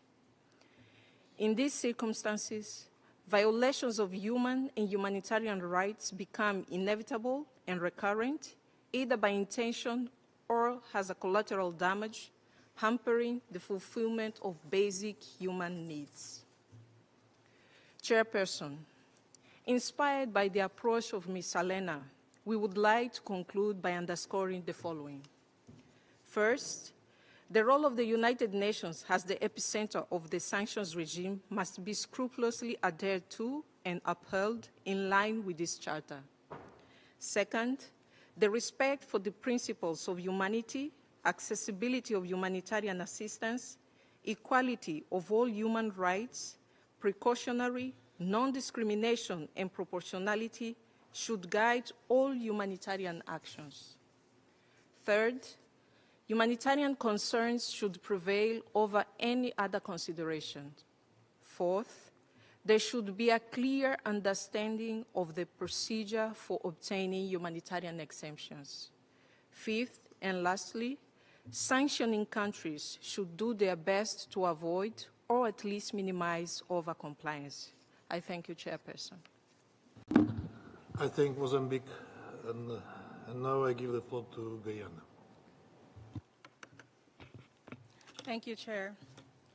I thank the Russian Federation for organizing this meeting focused on the legal and practical implications of unilateral coercive measures on humanitarian operations, and extend my appreciation to Ms. Dohan, Mr. Timofeev, Mr. Abdelomula, and Mr. Tronk for their contributions to the discussion today. We also commend Ms. Dohan on her latest report on the development of a methodology for monitoring and assessing the impact of unilateral sanctions and overcompliance on human rights. including their humanitarian impacts. These adverse impacts of such sanctions on humanitarian operations range from banking restrictions to disruptions of essential services like healthcare and food access, and impediments to procuring critical supplies. Ghana was among the member states that contributed to Ms. Dohan's research on this topic and fully supports her efforts to develop a simplified and unified methodology to monitor and assess the humanitarian impact of unilateral sanctions. In our submission, we express the view that collective or multilateral sanctions fall within the ambit of the UN Charter and the powers granted to the UN Security Council in the exercise of its mandate to maintain international peace and security. In that respect, such enforcement measures constitute an exception to the principles of international law, requiring the employment of a narrow interpretation. We also underscored that any measures taken beyond the limits of authorization of the Security Council would necessitate satisfactory permissible conduct under international law and must comply with the principles of legality, legitimacy, proportionality, and necessity. As the Special Rapporteur has noted many times, UCMs can affect the ability of states to respond to contemporary threats effectively and raise humanitarian concerns in the states targeted. We have heard today of the various methodologies being applied by states and even UN agencies to assess these impacts, albeit non-systematically, and believe that the Special Rapporteur's work will add value to these efforts so that they could be integrated into broader, more comprehensive assessments by the United Nations. We urge Member States to continue to monitor and assess the unintended consequences of sanctions on the enjoyment of human rights and humanitarian operations before and during the process of such measures being applied, so that we can address the issue in a non-politicized way based on evidence-based monitoring and impact assessments, and to ensure that the delivery of humanitarian assistance by humanitarian actors to countries under sanctions are not considered and treated as a punishable action. We also encourage states to take all necessary measures to establish national mechanisms for the comprehensive and consistent monitoring and assessment of the negative impact of unilateral coercive measures on the humanitarian situation and enjoyment of human rights, and to support this topic being added to the agendas of relevant UN agencies, organs, and entities. I thank you. I thank Guyana. Now I give the floor to Switzerland. Merci, Monsieur le Président. Thank you very much, Chairman. We take note of the comments made by the speakers. Switzerland is fully aware of the scale of the challenges facing humanitarian actors today, and we commend their unfailing dedication. It is imperative that any humanitarian response be underpinned by rapid, safe, and unhindered access to populations in need, as required notably by IHL. Respect for these obligations, in particular with regard to the protection of civilians, including the protection of humanitarian workers, must be at the heart of our considerations and remains a priority for Switzerland. Sanctions are an important and legitimate tool available to the international community to ensure compliance with international law. At the UN level, these sanctions are the most powerful non-military instrument in the Charter to bring individuals or entities such as parties to a conflict to respect this law and to maintain or restore international peace and security. At the national level, sanctions can be adopted based on the right of each state to freely define its trade relations in compliance with its international commitments. Switzerland has long been committed to targeted sanctions, clear and fair procedures, and to reconciling sanctions with the preservation of humanitarian space. Targeted sanctions, which apply specifically to individuals, companies, and organizations involved in serious violations of international law or restrict trade in specific goods, limit the undesirable consequences that sanctions could have on civilian populations and humanitarian activities. Targeted sanctions represent a clear improvement over the comprehensive sanctions used in the past and reflects the work carried out on the issue of sanctions implementation. Mr. Chairman, major progress has been made with the introduction of humanitarian exemptions. These allow us to effectively address the potential negative impact of sanctions on humanitarian assistance. In the context of UN sanctions measures, we note how much Resolution 2664 facilitates rapid and unimpeded access for humanitarian assistance to people in need. It fosters an essential space for dialogue among the various actors and provides member states and the private sector with the legal clarity they need to operate in this complex environment. Many humanitarian organizations have indeed emphasized the positive impact of humanitarian exemptions on the implementation of their activities. They have also continued to strengthen their risk management strategies and to apply the necessary due diligence measures. From a humanitarian perspective, the humanitarian exemption has its greatest impact in the contexts covered by the 1267 sanctions regime against Daesh and Al-Qaeda, where serious humanitarian crises persist and tens of millions of people are in need of assistance. That the humanitarian exemption has had the greatest impact, and it is therefore essential to maintain the application of Resolution 2664 to the 1267 sanctions regime. We call on all Council members to work toward that end. Thank you. I thank Switzerland, and I now give the floor to France.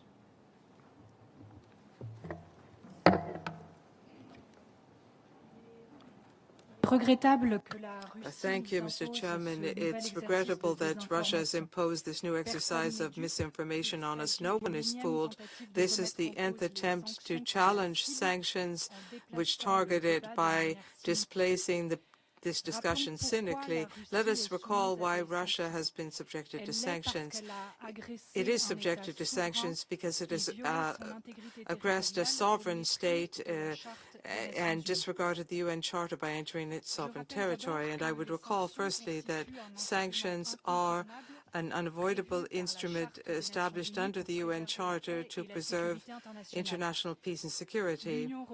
The European Union and its member states drafts and implements sanctions in full respect of the UN Charter and the principles of international law, including international humanitarian law. That does not restrict us in using sanctions when these measures are proportionate to the objectives we seek to achieve. Secondly, the European Union shoulders its responsibilities to ensure that the sanctions it adopts have no undesired impact on the civilian population and do not undermine humanitarian actions. European sanctions never target the civilian population. Agricultural goods, medical goods, and other essential foodstuffs required by the civilian population are never included in the scope of measures which are conceived and designed to avoid any undesired consequences for those who are not responsible for the policies the European Union seeks to condemn. The EU has put up waivers and exemptions to ensure the delivery of medical and food aid, and we welcome the establishment of cross-cutting humanitarian exemptions thanks to Resolution 2664 by the Security Council, and the EU has included that in its domestic law. We welcome the implementation of all other provisions for humanitarian exemptions included in the sanctions regime of the EU. In our national capacity, France has set up mechanisms to combat the over-compliance issue with a number of practical guides and platforms for dialogue with humanitarian operators in their transactions with banks. To preserve and keep open humanitarian spaces, sanctions should always be targeted and proportionate, flexible, irreversible in European jurisdictions, and of course they will be lifted once the objectives have been reached, and that is why the sanctions are regularly reviewed by the EU Council. And finally, the European Union and its member states, including France, are among the main donors of humanitarian aid, development aid as well worldwide, with with more than 80 million euros for aid in 2023. We are the major donor for aid for development. We also assist countries facing sanctions such as Afghanistan, where France has sent 16 million euros of humanitarian aid to date so far in 2024. We must continue to improve our efforts to ensure the supply of humanitarian and medical assistance, but we must act responsibly by using the issue of sanctions to avoid, to detract attention. Once again, Russia is destabilizing these instruments which guarantee our collective security. Thank you. I thank France, and now I give the floor to Algeria. شكرا السيد الرئيس. Thank you, Mr. President. First of all, we would like to thank the delegation of the Russian Federation for convening this meeting. We also thank the speakers for their thorough briefings. Beyond the debate on the legality or illegality of unilateral coercive measures, it is clear that these measures, as outlined in the Special Rapporteur's report, have an impact on the ability of humanitarian organizations to provide assistance to populations that need it. These measures have become an obstacle to the delivery of assistance, which exacerbates the suffering of the most vulnerable groups. Financial institutions are avoiding humanitarian transactions, supply chains are being disrupted, and assistance is being blocked at a time when humanitarian needs continue to grow. These negative impacts on humanitarian assistance are morally unacceptable. They make the process of humanitarian assistance particularly complex. These sanctions pose significant legal and practical challenges, given the consequences linked to each related transaction. Banks and companies are adopting a zero-risk policy, which is paralyzing operations in various areas. At the same time, hospitals are being deprived of medical supplies, agricultural inputs are lacking, development and early recovery projects are being interrupted or frozen. The ultimate result is the increase in poverty, the destabilization of societies, and an exacerbation of divisions.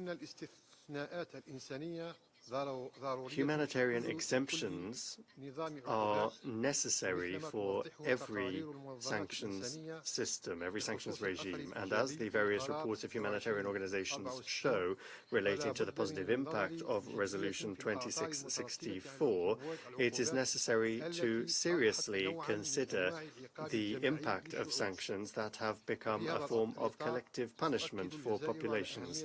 In this context, Algeria reaffirms the following. Firstly, the need to strengthen legal frameworks through clear guiding principles for humanitarian exemptions, and also through transparent procedures and a review of relevant national legislation. Secondly, the establishment of humanitarian financial channels that allow organizations to provide assistance without fear of sanctions, while also guaranteeing the necessary protection for medical and food aid, far from any coercive restrictions.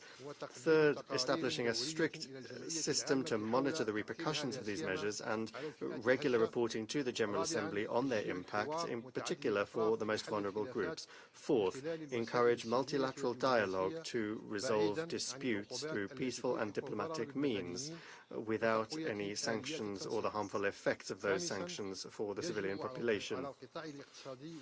Coordination mechanisms should also be strengthened.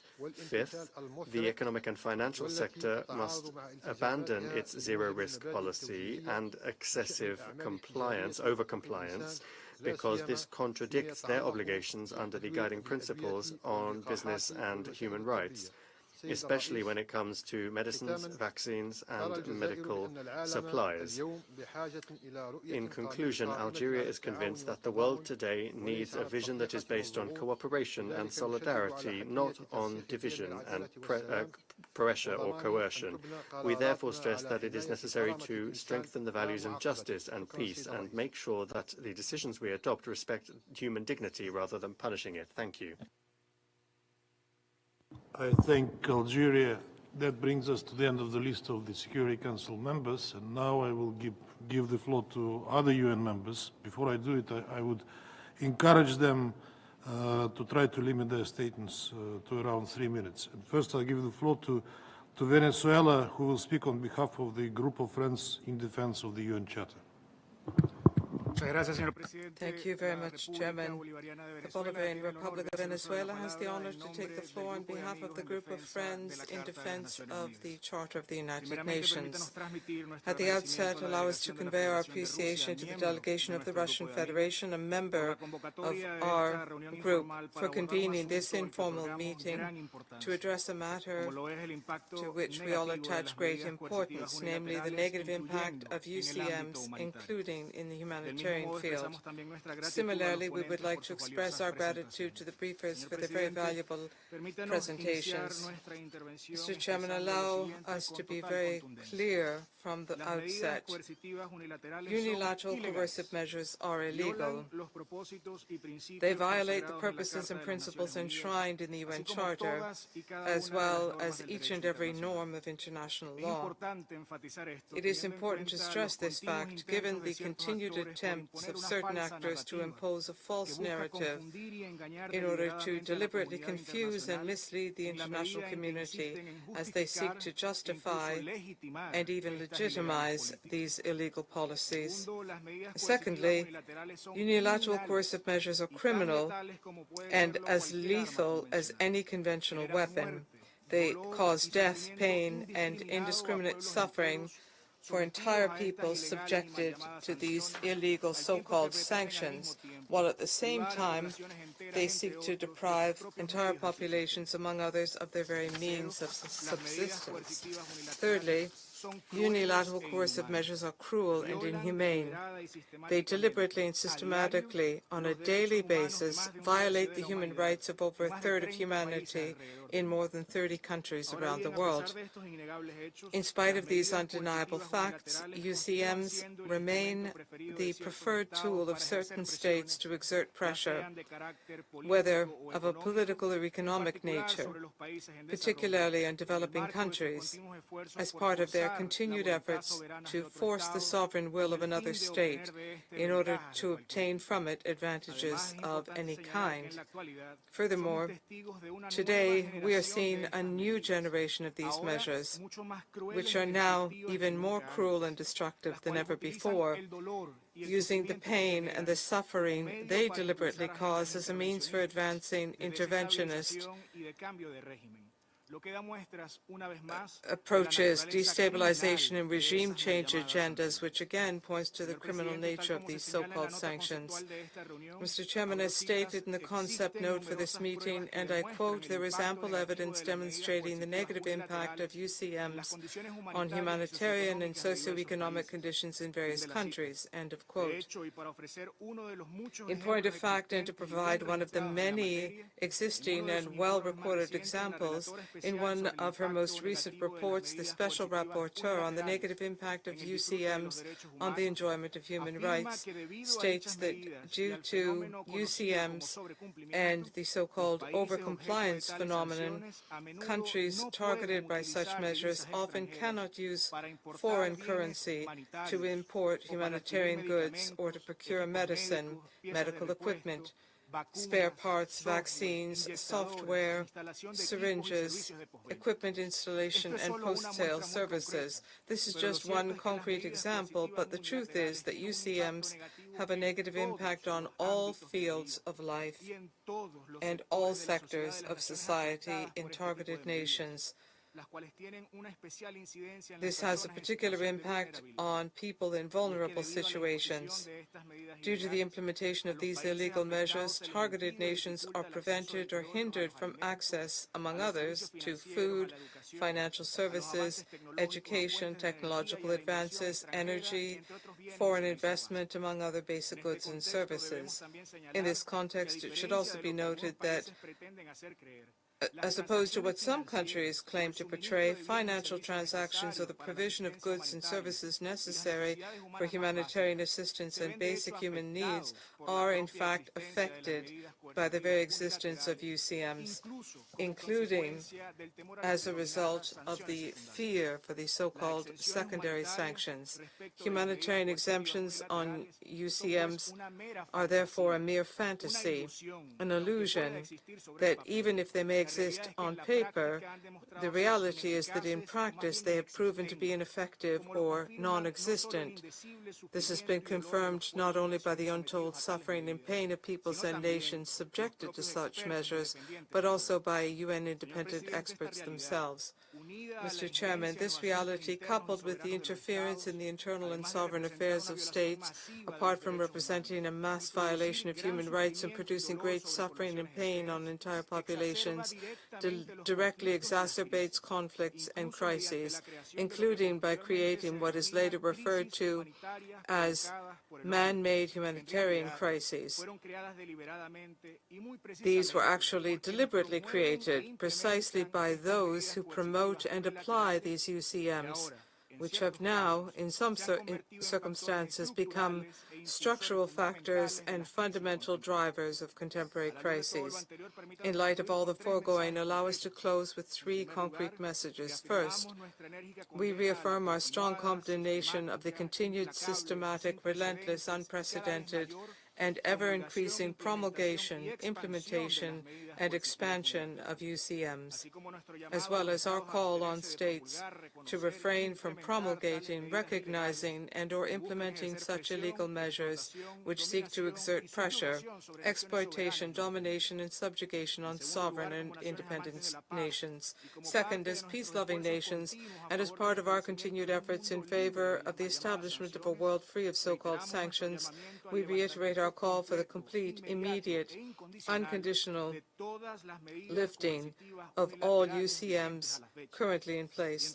And third, we renew our unwavering solidarity with nations and peoples subjected to the application of UCMs, many of which are part of our group. We support them in their continued struggle, despite the negative impact of these illegal measures, to achieve their legitimate national aspirations, including in the humanitarian and development fields. Mr. Chairman, very briefly, in my national capacity, I would like to add that Venezuela calls on the government of the United States to put an end to the many sanctions, over 195 on my country, and to meet the agreements in Doha in September of 2023 to remove these criminal measures, which are the main obstacle to our people's and our nation's ability to fully develop itself. Thank you very much. I thank Venezuela, speaking both on behalf of the group and in its country capacity. And now I give the floor to the permanent representative of Zimbabwe. Thank you, Chair.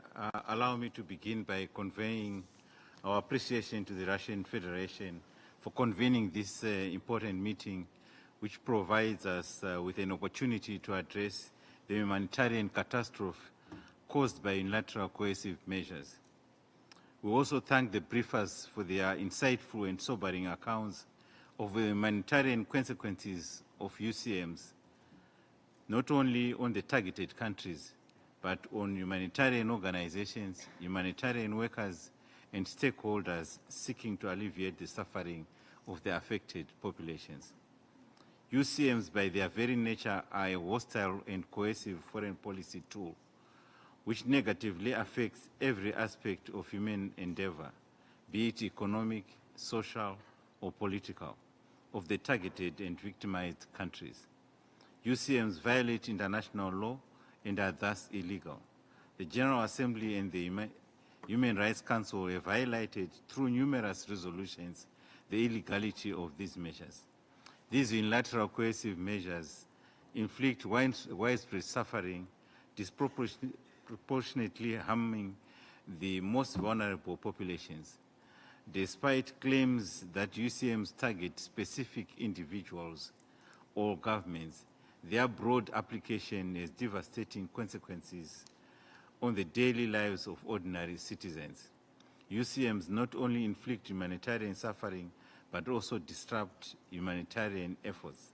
As previously highlighted by Professor Alena Dohan, the so-called humanitarian exemptions embedded in UCMs are largely symbolic rather than functional.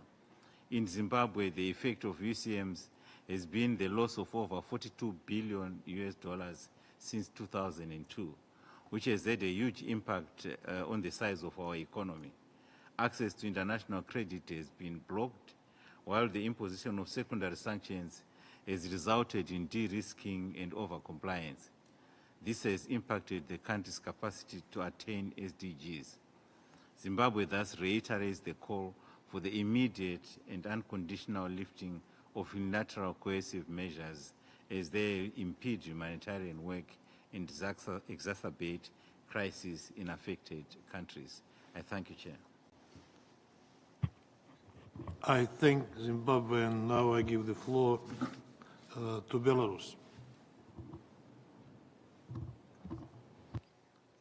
Господин председатель, Mr. Chairman, first of all, I would like to express my gratitude to my Russian colleagues for the timely convening of today's meeting. We thank the Special Rapporteur on the negative impact of unilateral coercive measures on the enjoyment of human rights, Ms. Elena Dogan, and also the experts who participated in this important event. The Republic of Belarus expressed its gratitude to the representative of Venezuela, who presented a joint statement on behalf of the Group of Friends in defense of the Charter of the United Nations. General Assembly Resolution 78/135 of the 19th of December 2023, entitled Unilateral Economic Measures as a Means of Political and Economic Coercion Against Developing Countries, contains a clear and unequivocal call on the international community to take urgent and effective measures to exclude the use against developing countries of unilateral economic, financial, and trade measures that are not authorized by the relevant United Nations bodies and that are not in accordance with the principles of international law or the provisions of the Charter.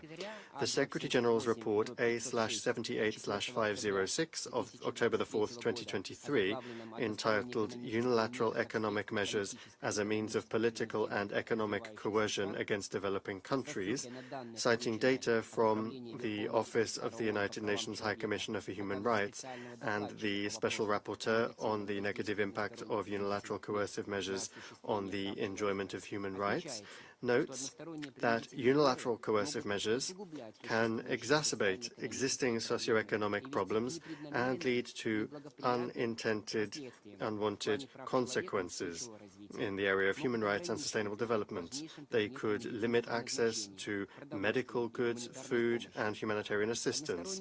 Unilateral coercive measures have a significant impact on the social sphere of countries affected by them. Although sanctions are often positioned as a means of exerting pressure on a government or a political system, their effects go far beyond the economic and political realm. One of the most significant effects is the deterioration in the quality of life of ordinary citizens, especially in vital areas such as health and food security. Sanctions directly impede the import of medicines and medical equipment, which has a detrimental impact on the health systems of states. With limited access to modern medicines and medical technologies, the treatment of chronic diseases and high-tech surgeries becomes much more difficult, and the level of healthcare in general decreases. In addition, under sanctions pressure, the risk of food instability increases sharply. Sanctions may lead to higher food prices, reduced supplies, and increased shortages of certain goods, including vital goods, which has an adverse impact on the living standards of the population. Rising prices for basic foodstuffs and reduced access to quality nutrition are particularly acute for the poor and vulnerable segments of the population. Education, science, and cultural exchanges are also affected by sanctions measures. The closure of international projects, the slowdown of scientific progress, and the loss of access to educational and cultural resources lead to the isolation of citizens and a decline in their overall development. As a result, sanctions, despite their supposed political purpose, often turn into a humanitarian catastrophe, increasing the suffering of ordinary people whose lives, health, and future are jeopardized. In turn, the effects of sanctions, which create and exacerbate instability and social insecurity, often escalate into social unrest, hostility, radicalization, and political crises, creating a breeding ground for extremism and terrorism. The latter two phenomena pose a direct threat to the sovereignty and security of the state. Belarus will continue to resolutely oppose unilateral coercive measures in all their forms and manifestations, calling for their complete abolition in accordance with the UN Charter and the principles of international law. Thank you for your attention. I thank Belarus, and now I give the floor to the permanent representative of Syria. I thank you, Mr. President, and I thank the permanent mission of the Russian Federation for organizing this important meeting. I also like to thank the briefers for their important briefings and observations. Mr. Chair, my country, Syria, has been suffering for over 4 decades from the impacts of the illegitimate, immoral, and inhuman UCMs that have been enforced by the consecutive U.S. administrations, followed by its allies in the EU and other countries, with packages that have increased in frequency during the terrorist war that these countries have waged against Syria, simply to punish the Syrians for their choices and their national stance. These UCMs deprive the peoples in the targeted countries, including my country, Syria, deprive them of the right to enjoy their basic rights, including the right to a dignified life, to health, to food, to development, and to energy.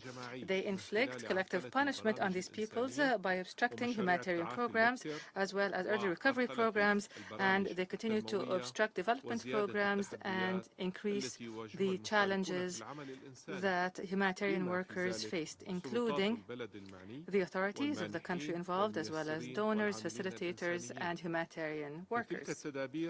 These measures limit the Syrian government's ability to improve the humanitarian and living conditions of its people and offer services and support, including fuel and electricity to Syrians. Moreover,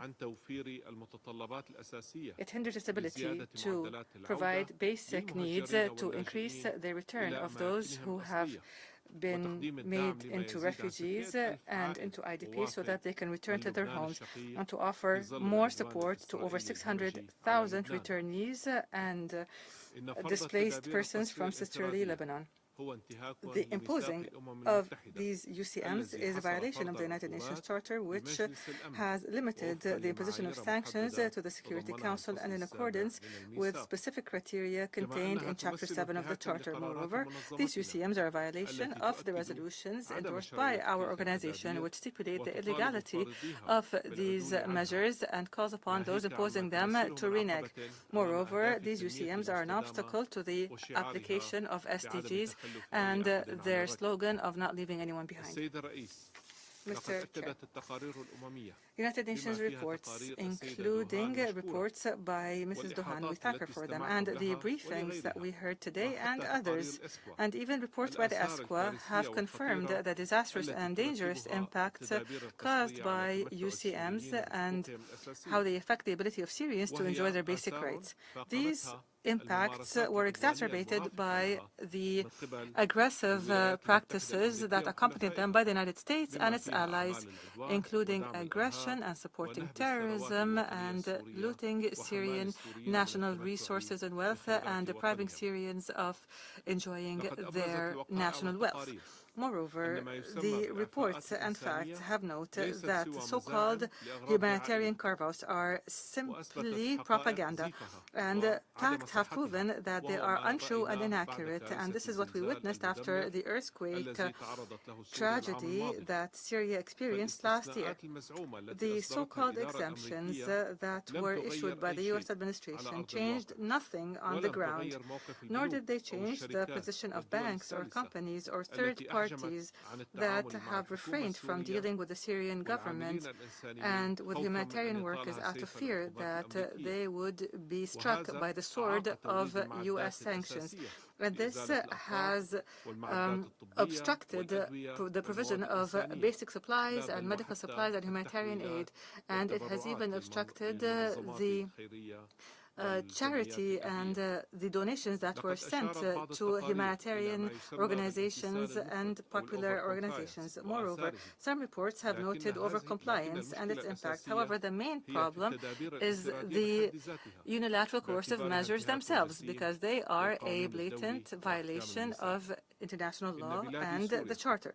My country, Syria, calls upon the member states in the United Nations to enhance and bolster their efforts to confront this grievous violation of international law and to put an end to the imposition of unilateral coercive measures and the policies of starvation and siege, and to expose the lies of those who impose them and the weak excuses such as those that we've heard today by some delegations that impose these sanctions and punish people collectively. My country renews its calls for the immediate removal and in a complete and unconditional way of all forms of unilateral coercive measures. I thank you, sir. I thank Syria, and now I give the floor to the permanent representative of Timor-Leste. Thank you, Mr. Chair, for giving me the floor, and to the Russian delegation for convening this meeting. I also want to thank Ms. Alena Dohan and other briefers for their insights. Unilateral coercive measures tend to disproportionately affect the most vulnerable people, with limited results for their intended objectives. These measures pose significant obstacles to local affected populations achieving the most basic human rights, in glaring contravention of the spirit of the UN Charter. Timor-Leste has long advocated for this to be lifted. Mr. Chair, across the globe, UCMs continue to hinder the delivery of essential humanitarian assistance, compounding the suffering of those in dire need. Millions in need of assistance, from Afghanistan to Venezuela, Middle East to Myanmar. A stark example is the tremendous impact that sanctions have on recovery efforts from Hurricane Oscar that has affected an estimated 500,000 people. Humanitarian organizations must deal with numerous problems when working in areas under UCMs. There are complex legal frameworks to navigate, draining precious resources in extensive legal consultations. There is also the risk of severe penalties for non-compliance. Humanitarian organizations can apply for licenses and exemptions, an often bureaucratic and time-consuming process filled with ambiguity and variability. These organizations also face many practical challenges, such as those regarding financial transactions that can prevent the delivery of aid or disruptions in the supply chain that hinder the delivery of essential goods such as food, medicine, and medical supplies. All these can lead to a risk of overcompliance when organizations limit their operations more than necessary, further restricting their ability to provide relief, exacerbating humanitarian crises. Mr. Chair, in its Resolution 2664, adopted in 2002, the Security Council provides a humanitarian exemption to measures imposed by the United Nations sanctions regimes. While it aims to facilitate the delivery of humanitarian aid, coercive measures imposed unilaterally by individual states can still undermine these efforts. To overcome this situation, we strongly appeal to member states to eliminate UCMs, or at the very minimum, work to facilitate the delivery of aid. The United Nations should consider the establishment of a clear international legal framework to regulate UCMs and address their unintended adverse consequences on humanitarian assistance. We call for improved cooperation among member states and coordination between humanitarian organizations, governments, and international bodies to streamline the process for obtaining exemptions and licenses. Timor-Leste remains concerned with these various impacts and would support a monitoring and assessment system that will allow us all to have a better understanding of the unintended consequences of unilateral coercive measures on the target population, on the delivery of humanitarian relief, as well as of the efficacy of such measures in achieving their goals. Thank you. I thank Timor-Leste, and I will give the floor to Nicaragua. Thank you very much, distinguished ambassador. Nicaragua endorses the statement made by Venezuela on behalf of the group of friends in defense of the UN Charter.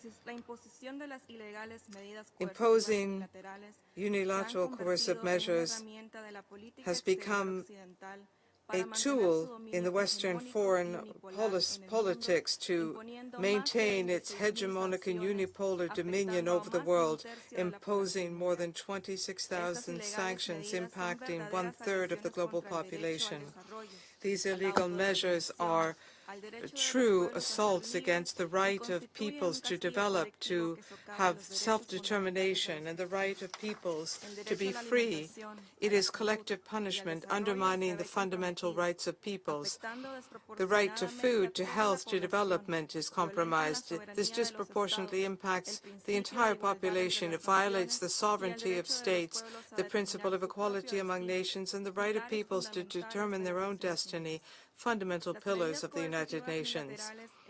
Economic and commercial UCMs and financial embargoes create humanitarian crises, depriving millions of people to access to food, medicine, essential services, and critical technology. The supply chains are interrupted. The capacity of international and local organizations to provide humanitarian assistance is severely restricted.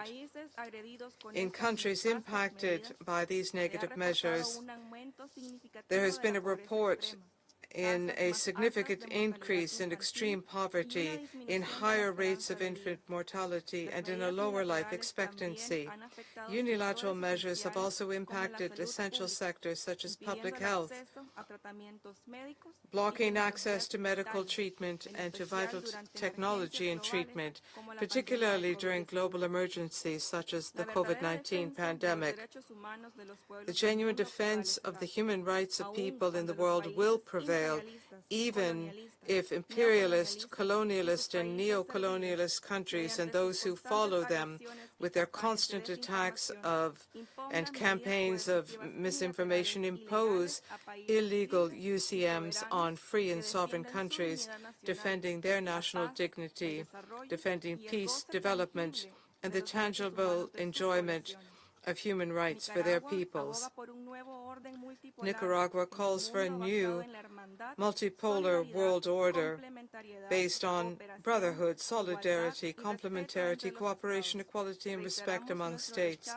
We reiterate our rejection and our condemnation of these illegal actions which violate international law, the UN Charter, and we call for their complete elimination so that progress can be made in eradicating poverty, in ensuring the right of peoples to development, and achieving the SDGs in Agenda 2030. Thank you. I thank Nicaragua, and now I give the floor to the permanent representative of Eritrea. Thank you, Mr. Chair. At the onset, we're grateful to the permanent mission of the Russian Federation for convening this crucial meeting to address a subject of serious concern pertaining to the negative impacts of unilateral coercive measures, including in the humanitarian aspects. I wish to also extend our gratitude to the briefers for which their findings and assessments have been insightful and informative. While aligning my remarks with the statement delivered by the Bolivarian Republic of Venezuela on behalf of the Group of Friends in Defense of the United Nations Charter, let me add the following in my national capacity.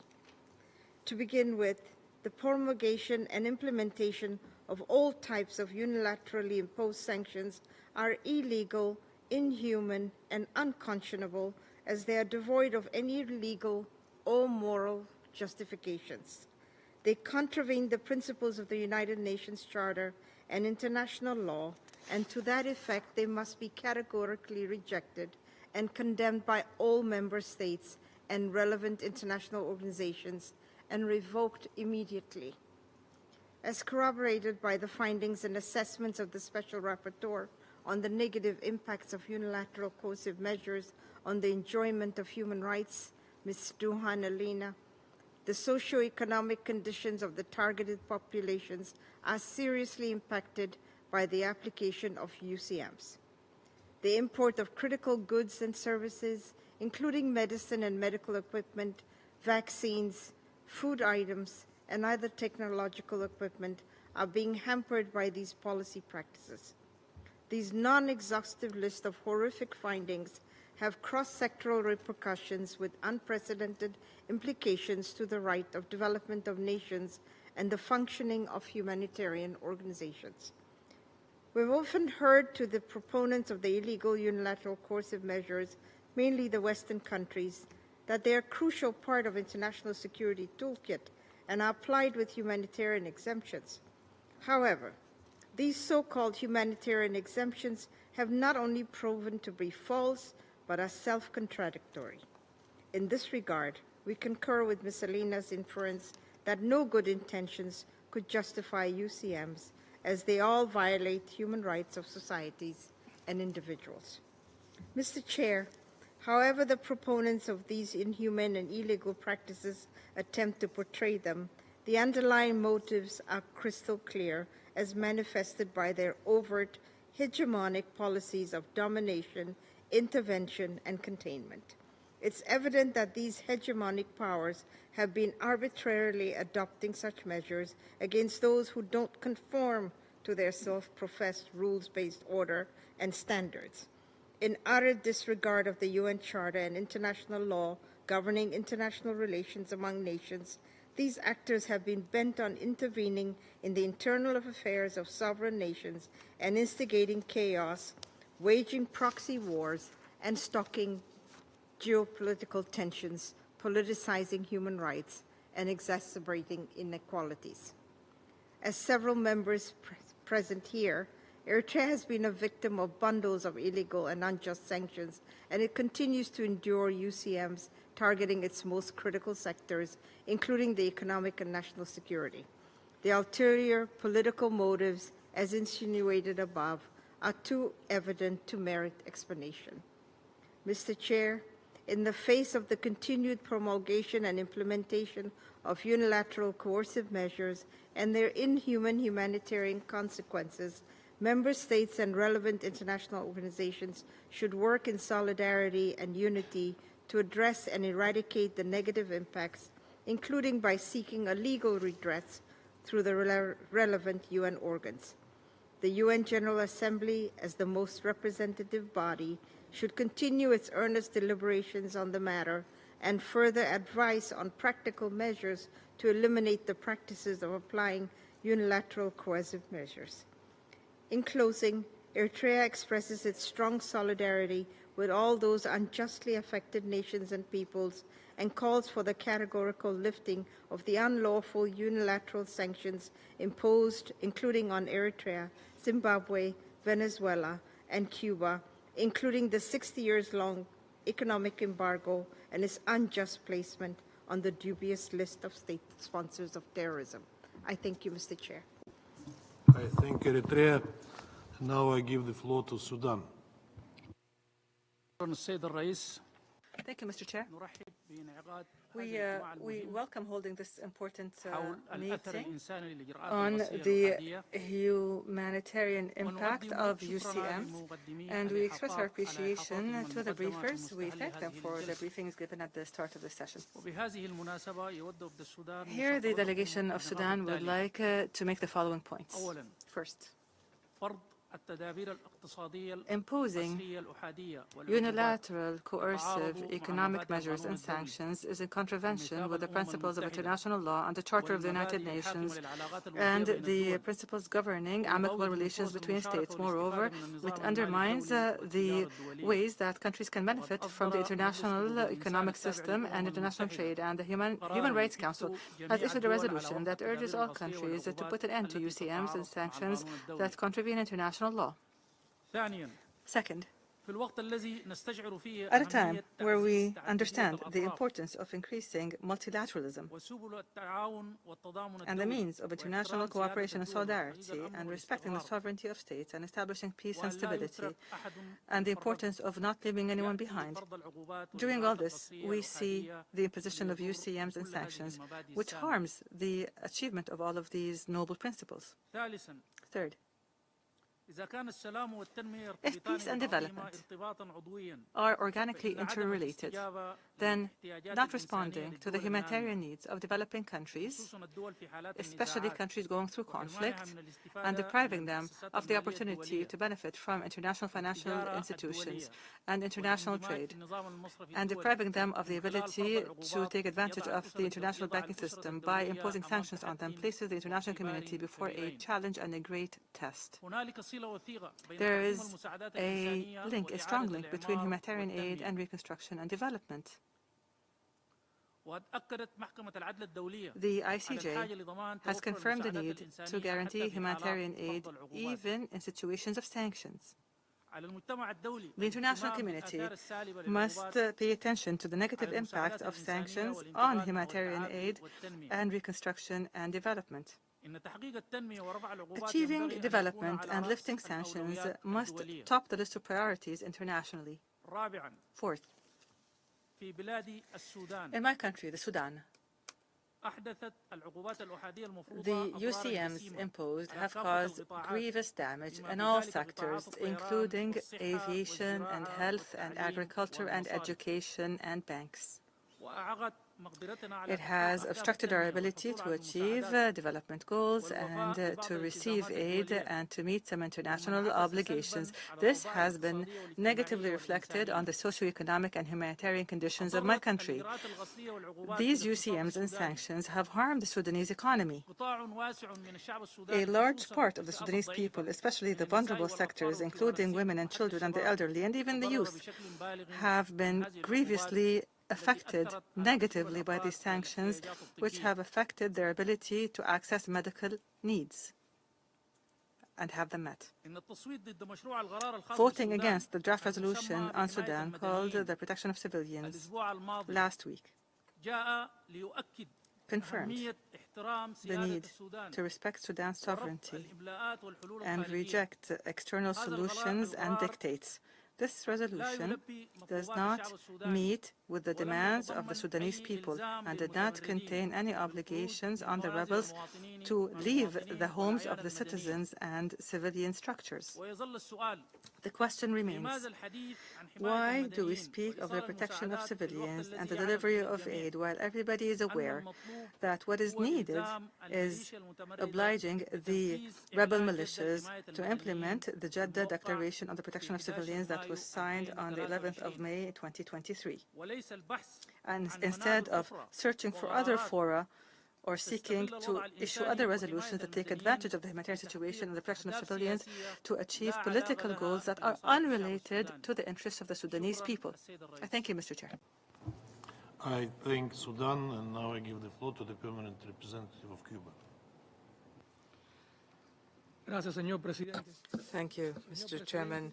Mr. Chairman, we support Venezuela's statement on behalf of the group of friends in defense of the Charter of the United Nations. We appreciate the convening of this meeting and the presentations by the briefers, including the UN Special Rapporteur on the negative impact of unilateral coercive measures on the enjoyment of human rights. We agree with her that these measures violate international law and the UN Charter. They restrict the enjoyment of human rights of the peoples and individuals of the targeted countries, and they hamper socio-humanitarian activities and economic and social development, particularly in developing countries. The so-called humanitarian exemptions are an excuse used by those who apply them to avoid their responsibilities. This issue is of particular importance to Cuba. For more than 6 decades, we have been the victim of a brutal economic embargo imposed by the U.S. government. This is tantamount to a prolonged war of attrition against the country's productive, commercial, and technological potential, aimed at depressing personal income, essential services, consumption levels, social development, and the well-being of the entire population. It is not just an attempt to prohibit all commercial and economic interaction between Cuba and the United States, a measure that in itself is sufficiently harmful to any developing economy, but rather an overwhelming and prolonged effort to sabotage and impede Cuba's commercial and economic relations with any country in the world.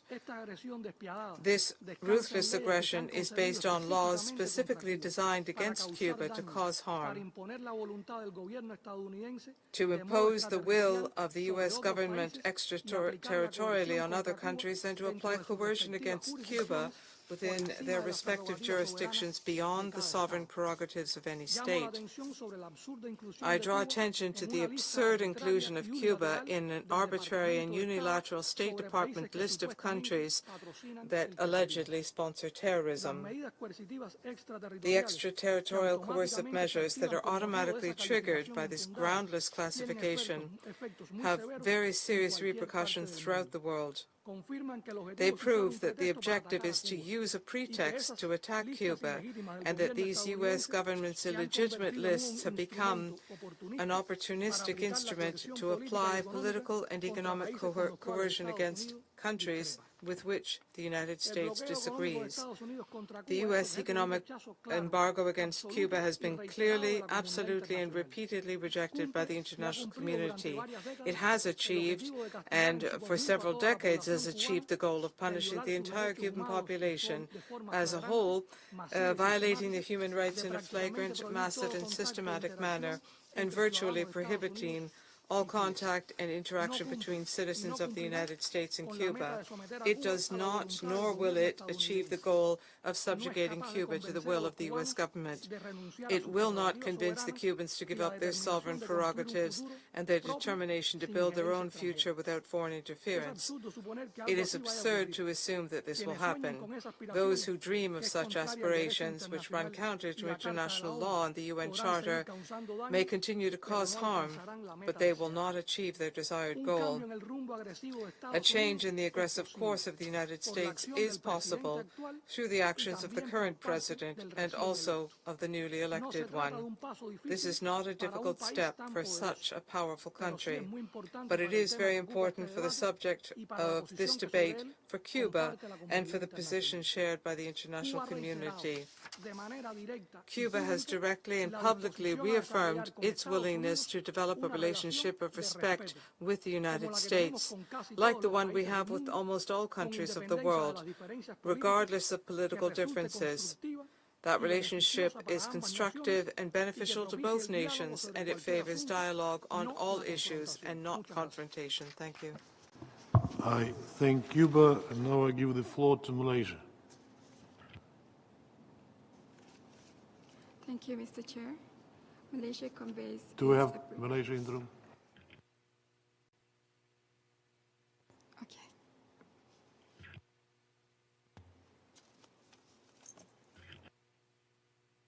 Mr. Chair, Malaysia conveys its appreciation to the Russian Federation for initiating today's meeting and extends our gratitude to the briefers for their presentations.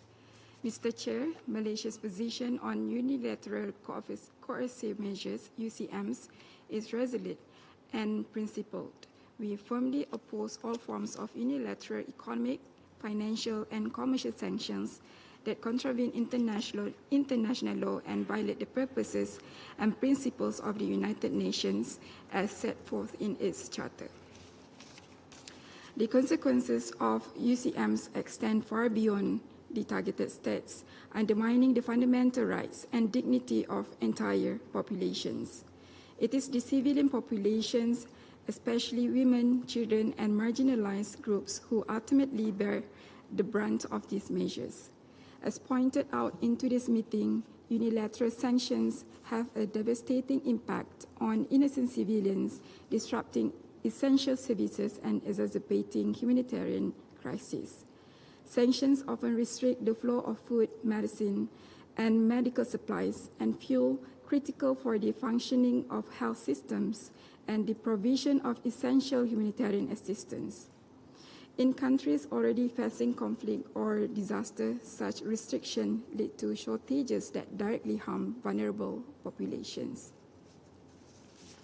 Mr. Chair, the disproportionate impact of UCMs on innocent civilians cannot be overstated. By restricting access to essential services such as healthcare and education and stifle economic opportunities, these measures deepen existing inequalities and perpetuate cycles of poverty. Future generations are deprived of their potential, leaving behind a legacy of despair and instability. Far from benign tools of diplomacy, UCMs too often become instruments of collective punishment. In light of this, Malaysia urged all member states to consider the humanitarian consequences of UCMs and work collectively towards solutions that prioritize the well-being of civilians over political and economic objectives. Mr. Chair, in closing, Malaysia firmly joins others in calling for the immediate cessation of UCMs, particularly when they hinder the delivery of humanitarian assistance and exacerbate the plight of vulnerable populations. We advocate for a shift away from punitive measures toward genuine dialogue, multilateral cooperation, and peaceful negotiation as the only sustainable pathways to resolving disputes. These approaches not only uphold international law, but also reflect our collective commitment to human dignity and solidarity. Thank you, Mr. Chair. I thank Malaysia, and now I give the floor to the Democratic People's Republic of Korea. Mr. President, at the outset, I'd like to express my gratitude to the Permanent Mission of Russian Federation for timely convening this informal meeting on the humanitarian impact of unilateral coercive measures, UCMs. We also commend Ms. Elena Dohan, Special Rapporteur on the negative impact of UCM, and other briefers for their insightful presentation today. We fully align ourselves with the statement made by Venezuela on behalf of Group of Friends in defense of the UN Charter. The illegal unilateral coercive measures continue to exist, causing profound humanitarian consequences, affecting millions of innocent civilians around the world. UCMs, often in the form of economic sanctions, trade restrictions, or financial penalties, are portrayed or justified as a means of promoting political or security objectives. However, their humanitarian impact can never be overlooked. The consequences of UCMs are far-reaching and devastating. These measures frequently harm the most vulnerable population, women, children, and the elderly. Despite the so-called humanitarian exemptions, UCMs, such as blockade of the banking channel for humanitarian assistance, fund transfer through legal banking transactions, not only impede the activities of humanitarian organizations, but also increase the human suffering of those in need of humanitarian assistance. It is imperative that we recognize the imposition of such measures does not promote peace, stability, or justice. Instead, it often leads to protracted suffering for the civilian population and deepens social inequalities. The illegal sanctions and various restrictive measures by the US and the West are being introduced to serve the sole purpose of maintaining a world order created by themselves. And they are the main factors undermining the international order based on equity and multilateralism. History proves, however, that the US sanctions failed to achieve its objectives. The international community should prioritize dialogue, diplomatic engagement, and multiple cooperation to address concerns in a manner that respects human dignity and international law. You must uphold the principles of non-interference, respect for sovereignty, and the protection of civilians in times of conflict. We call on the international community to unite and make utmost efforts for immediate and unconditional lifting of all kinds of UCMs. Finally, in response to the disappointing and provocative remarks made by IROC in Japan, which my delegation once again categorically rejects, I'd like to just state that the bolstering of a strong military capability is entirely to cope with the decades-long persistent military threat, including the nuclear one, from the US and its vessel forces. And it is the inevitable option for the DPRK to defend its security and future of the state and its people. Thank you, Mr. Chair. I thank DPRK, and now I give the floor to the Islamic Republic of Iran. Bismillah ar-Rahman ar-Rahim.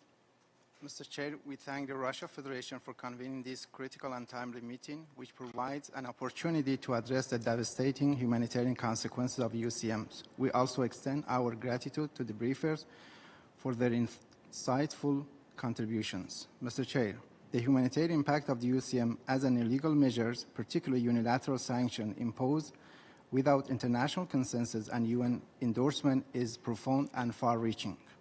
These measures contravene international law and the principle outlined in the UN Charter, such as equal sovereignty, non-intervention, as well as the right to development. UCM undermine multilateralism and SDG, exacerbating instability and obstructing global cooperation on challenges like hunger, health, and development. These unlawful measures, far from achieving their state political objectives, inflict widespread suffering on civilian populations. Reports from the UN and international organizations consistently underscore the severe and disproportionate harm caused by the UCM on civilians. These measures aggravate humanitarian crises, destabilize economies, and deprive ordinary people of fundamental rights, including the right to life, health, education, and food. The UN Special Rapporteur on UCMs has emphasized how these harmful measures obstruct access to vital services, deepen poverty, and hinder progress, especially in conflict-affected and post-conflict societies. Mr. Chair, humanitarian organizations also face considerable obstacles due to UCMs.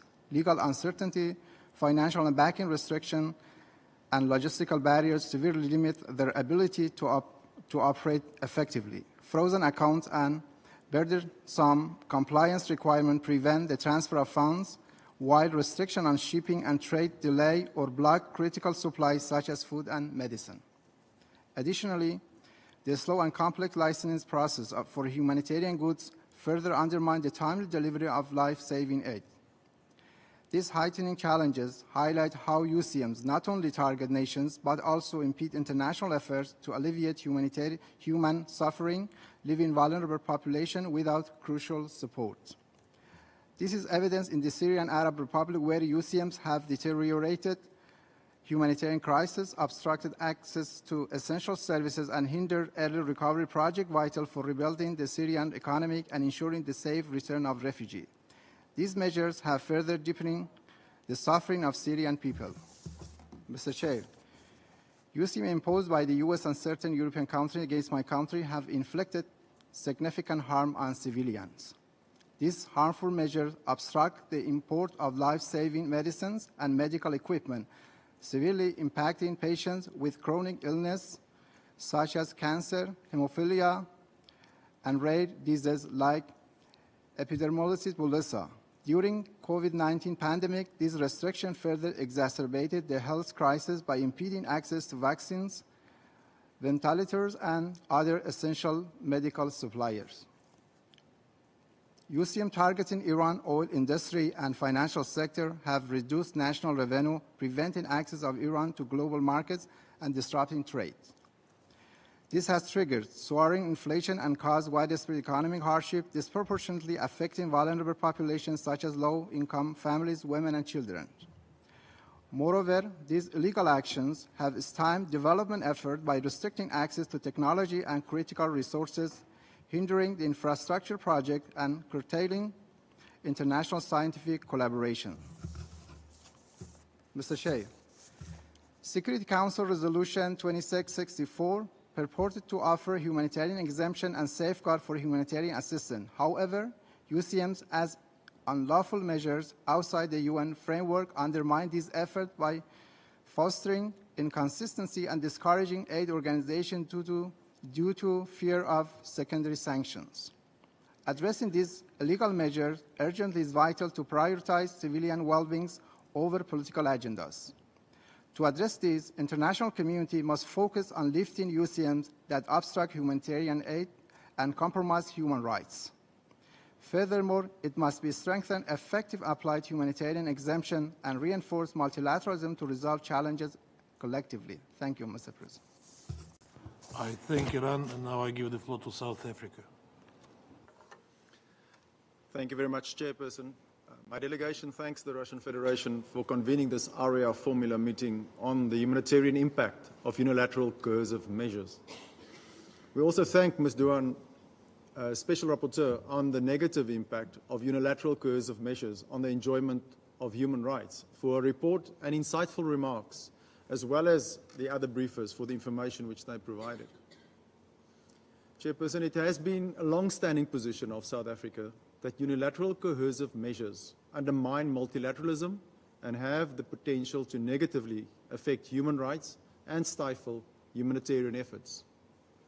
Due to this, we support the development of a universal set of indicators towards monitoring and evaluating the impact of unilateral coercive measures. We also support the recommendation of the Special Rapporteur for countries that impose unilateral coercive measures to monitor and assess their possible impact on humanitarian needs before their application and during the process of their implementation. The overcompliance effect of unilateral unilateral sanctions cannot be understated. The fear of any company or organization to be subjected to punitive measures due to their involvement in humanitarian support or even standard commercial activities could be enough to terminate such activities completely. In June of this year, Angola, on behalf of the Southern African Development Community, delivered a statement in the General Assembly that reaffirms our position on this matter. Recently, South Africa also participated in the 16th BRICS summit held in Kazan, Russia, which, and I quote, condemned unilateral coercive measures that are incompatible with the principles of the UN Charter. Close quote. Unilateral coercive measures contradict the principles of multilateralism while hindering economic development, international trade, and the fulfillment of the Sustainable Development Goals. The United Nations must be the platform where genuine concerns among states are addressed. Within this, we must remain grounded in the UN Charter and its principles of sovereign equality, non-interference, and territorial integrity. Unilateral coercive measures represent and reinforce the divide between developed and developing countries. If we hope to bridge this divide and increase cooperation, unilateral coercive measures should not form part of any foreign policy actions. Thank you, Mr. Chairman. I thank South Africa. That brings us to the end of the list of speakers. Before we adjourn, I'd like to make a brief wrap-up of today's meeting. I'll do it in Russian, so prepare your earphones. We are grateful to all of those today who shared their thoughts on the subject of the humanitarian impact of the use of unilateral coercive measures. We're grateful, of course, to the briefers as well in the meeting for their assessments and their analysis, and also for their energetic and tireless work to inform the global public about the negative impact of unilateral coercive measures.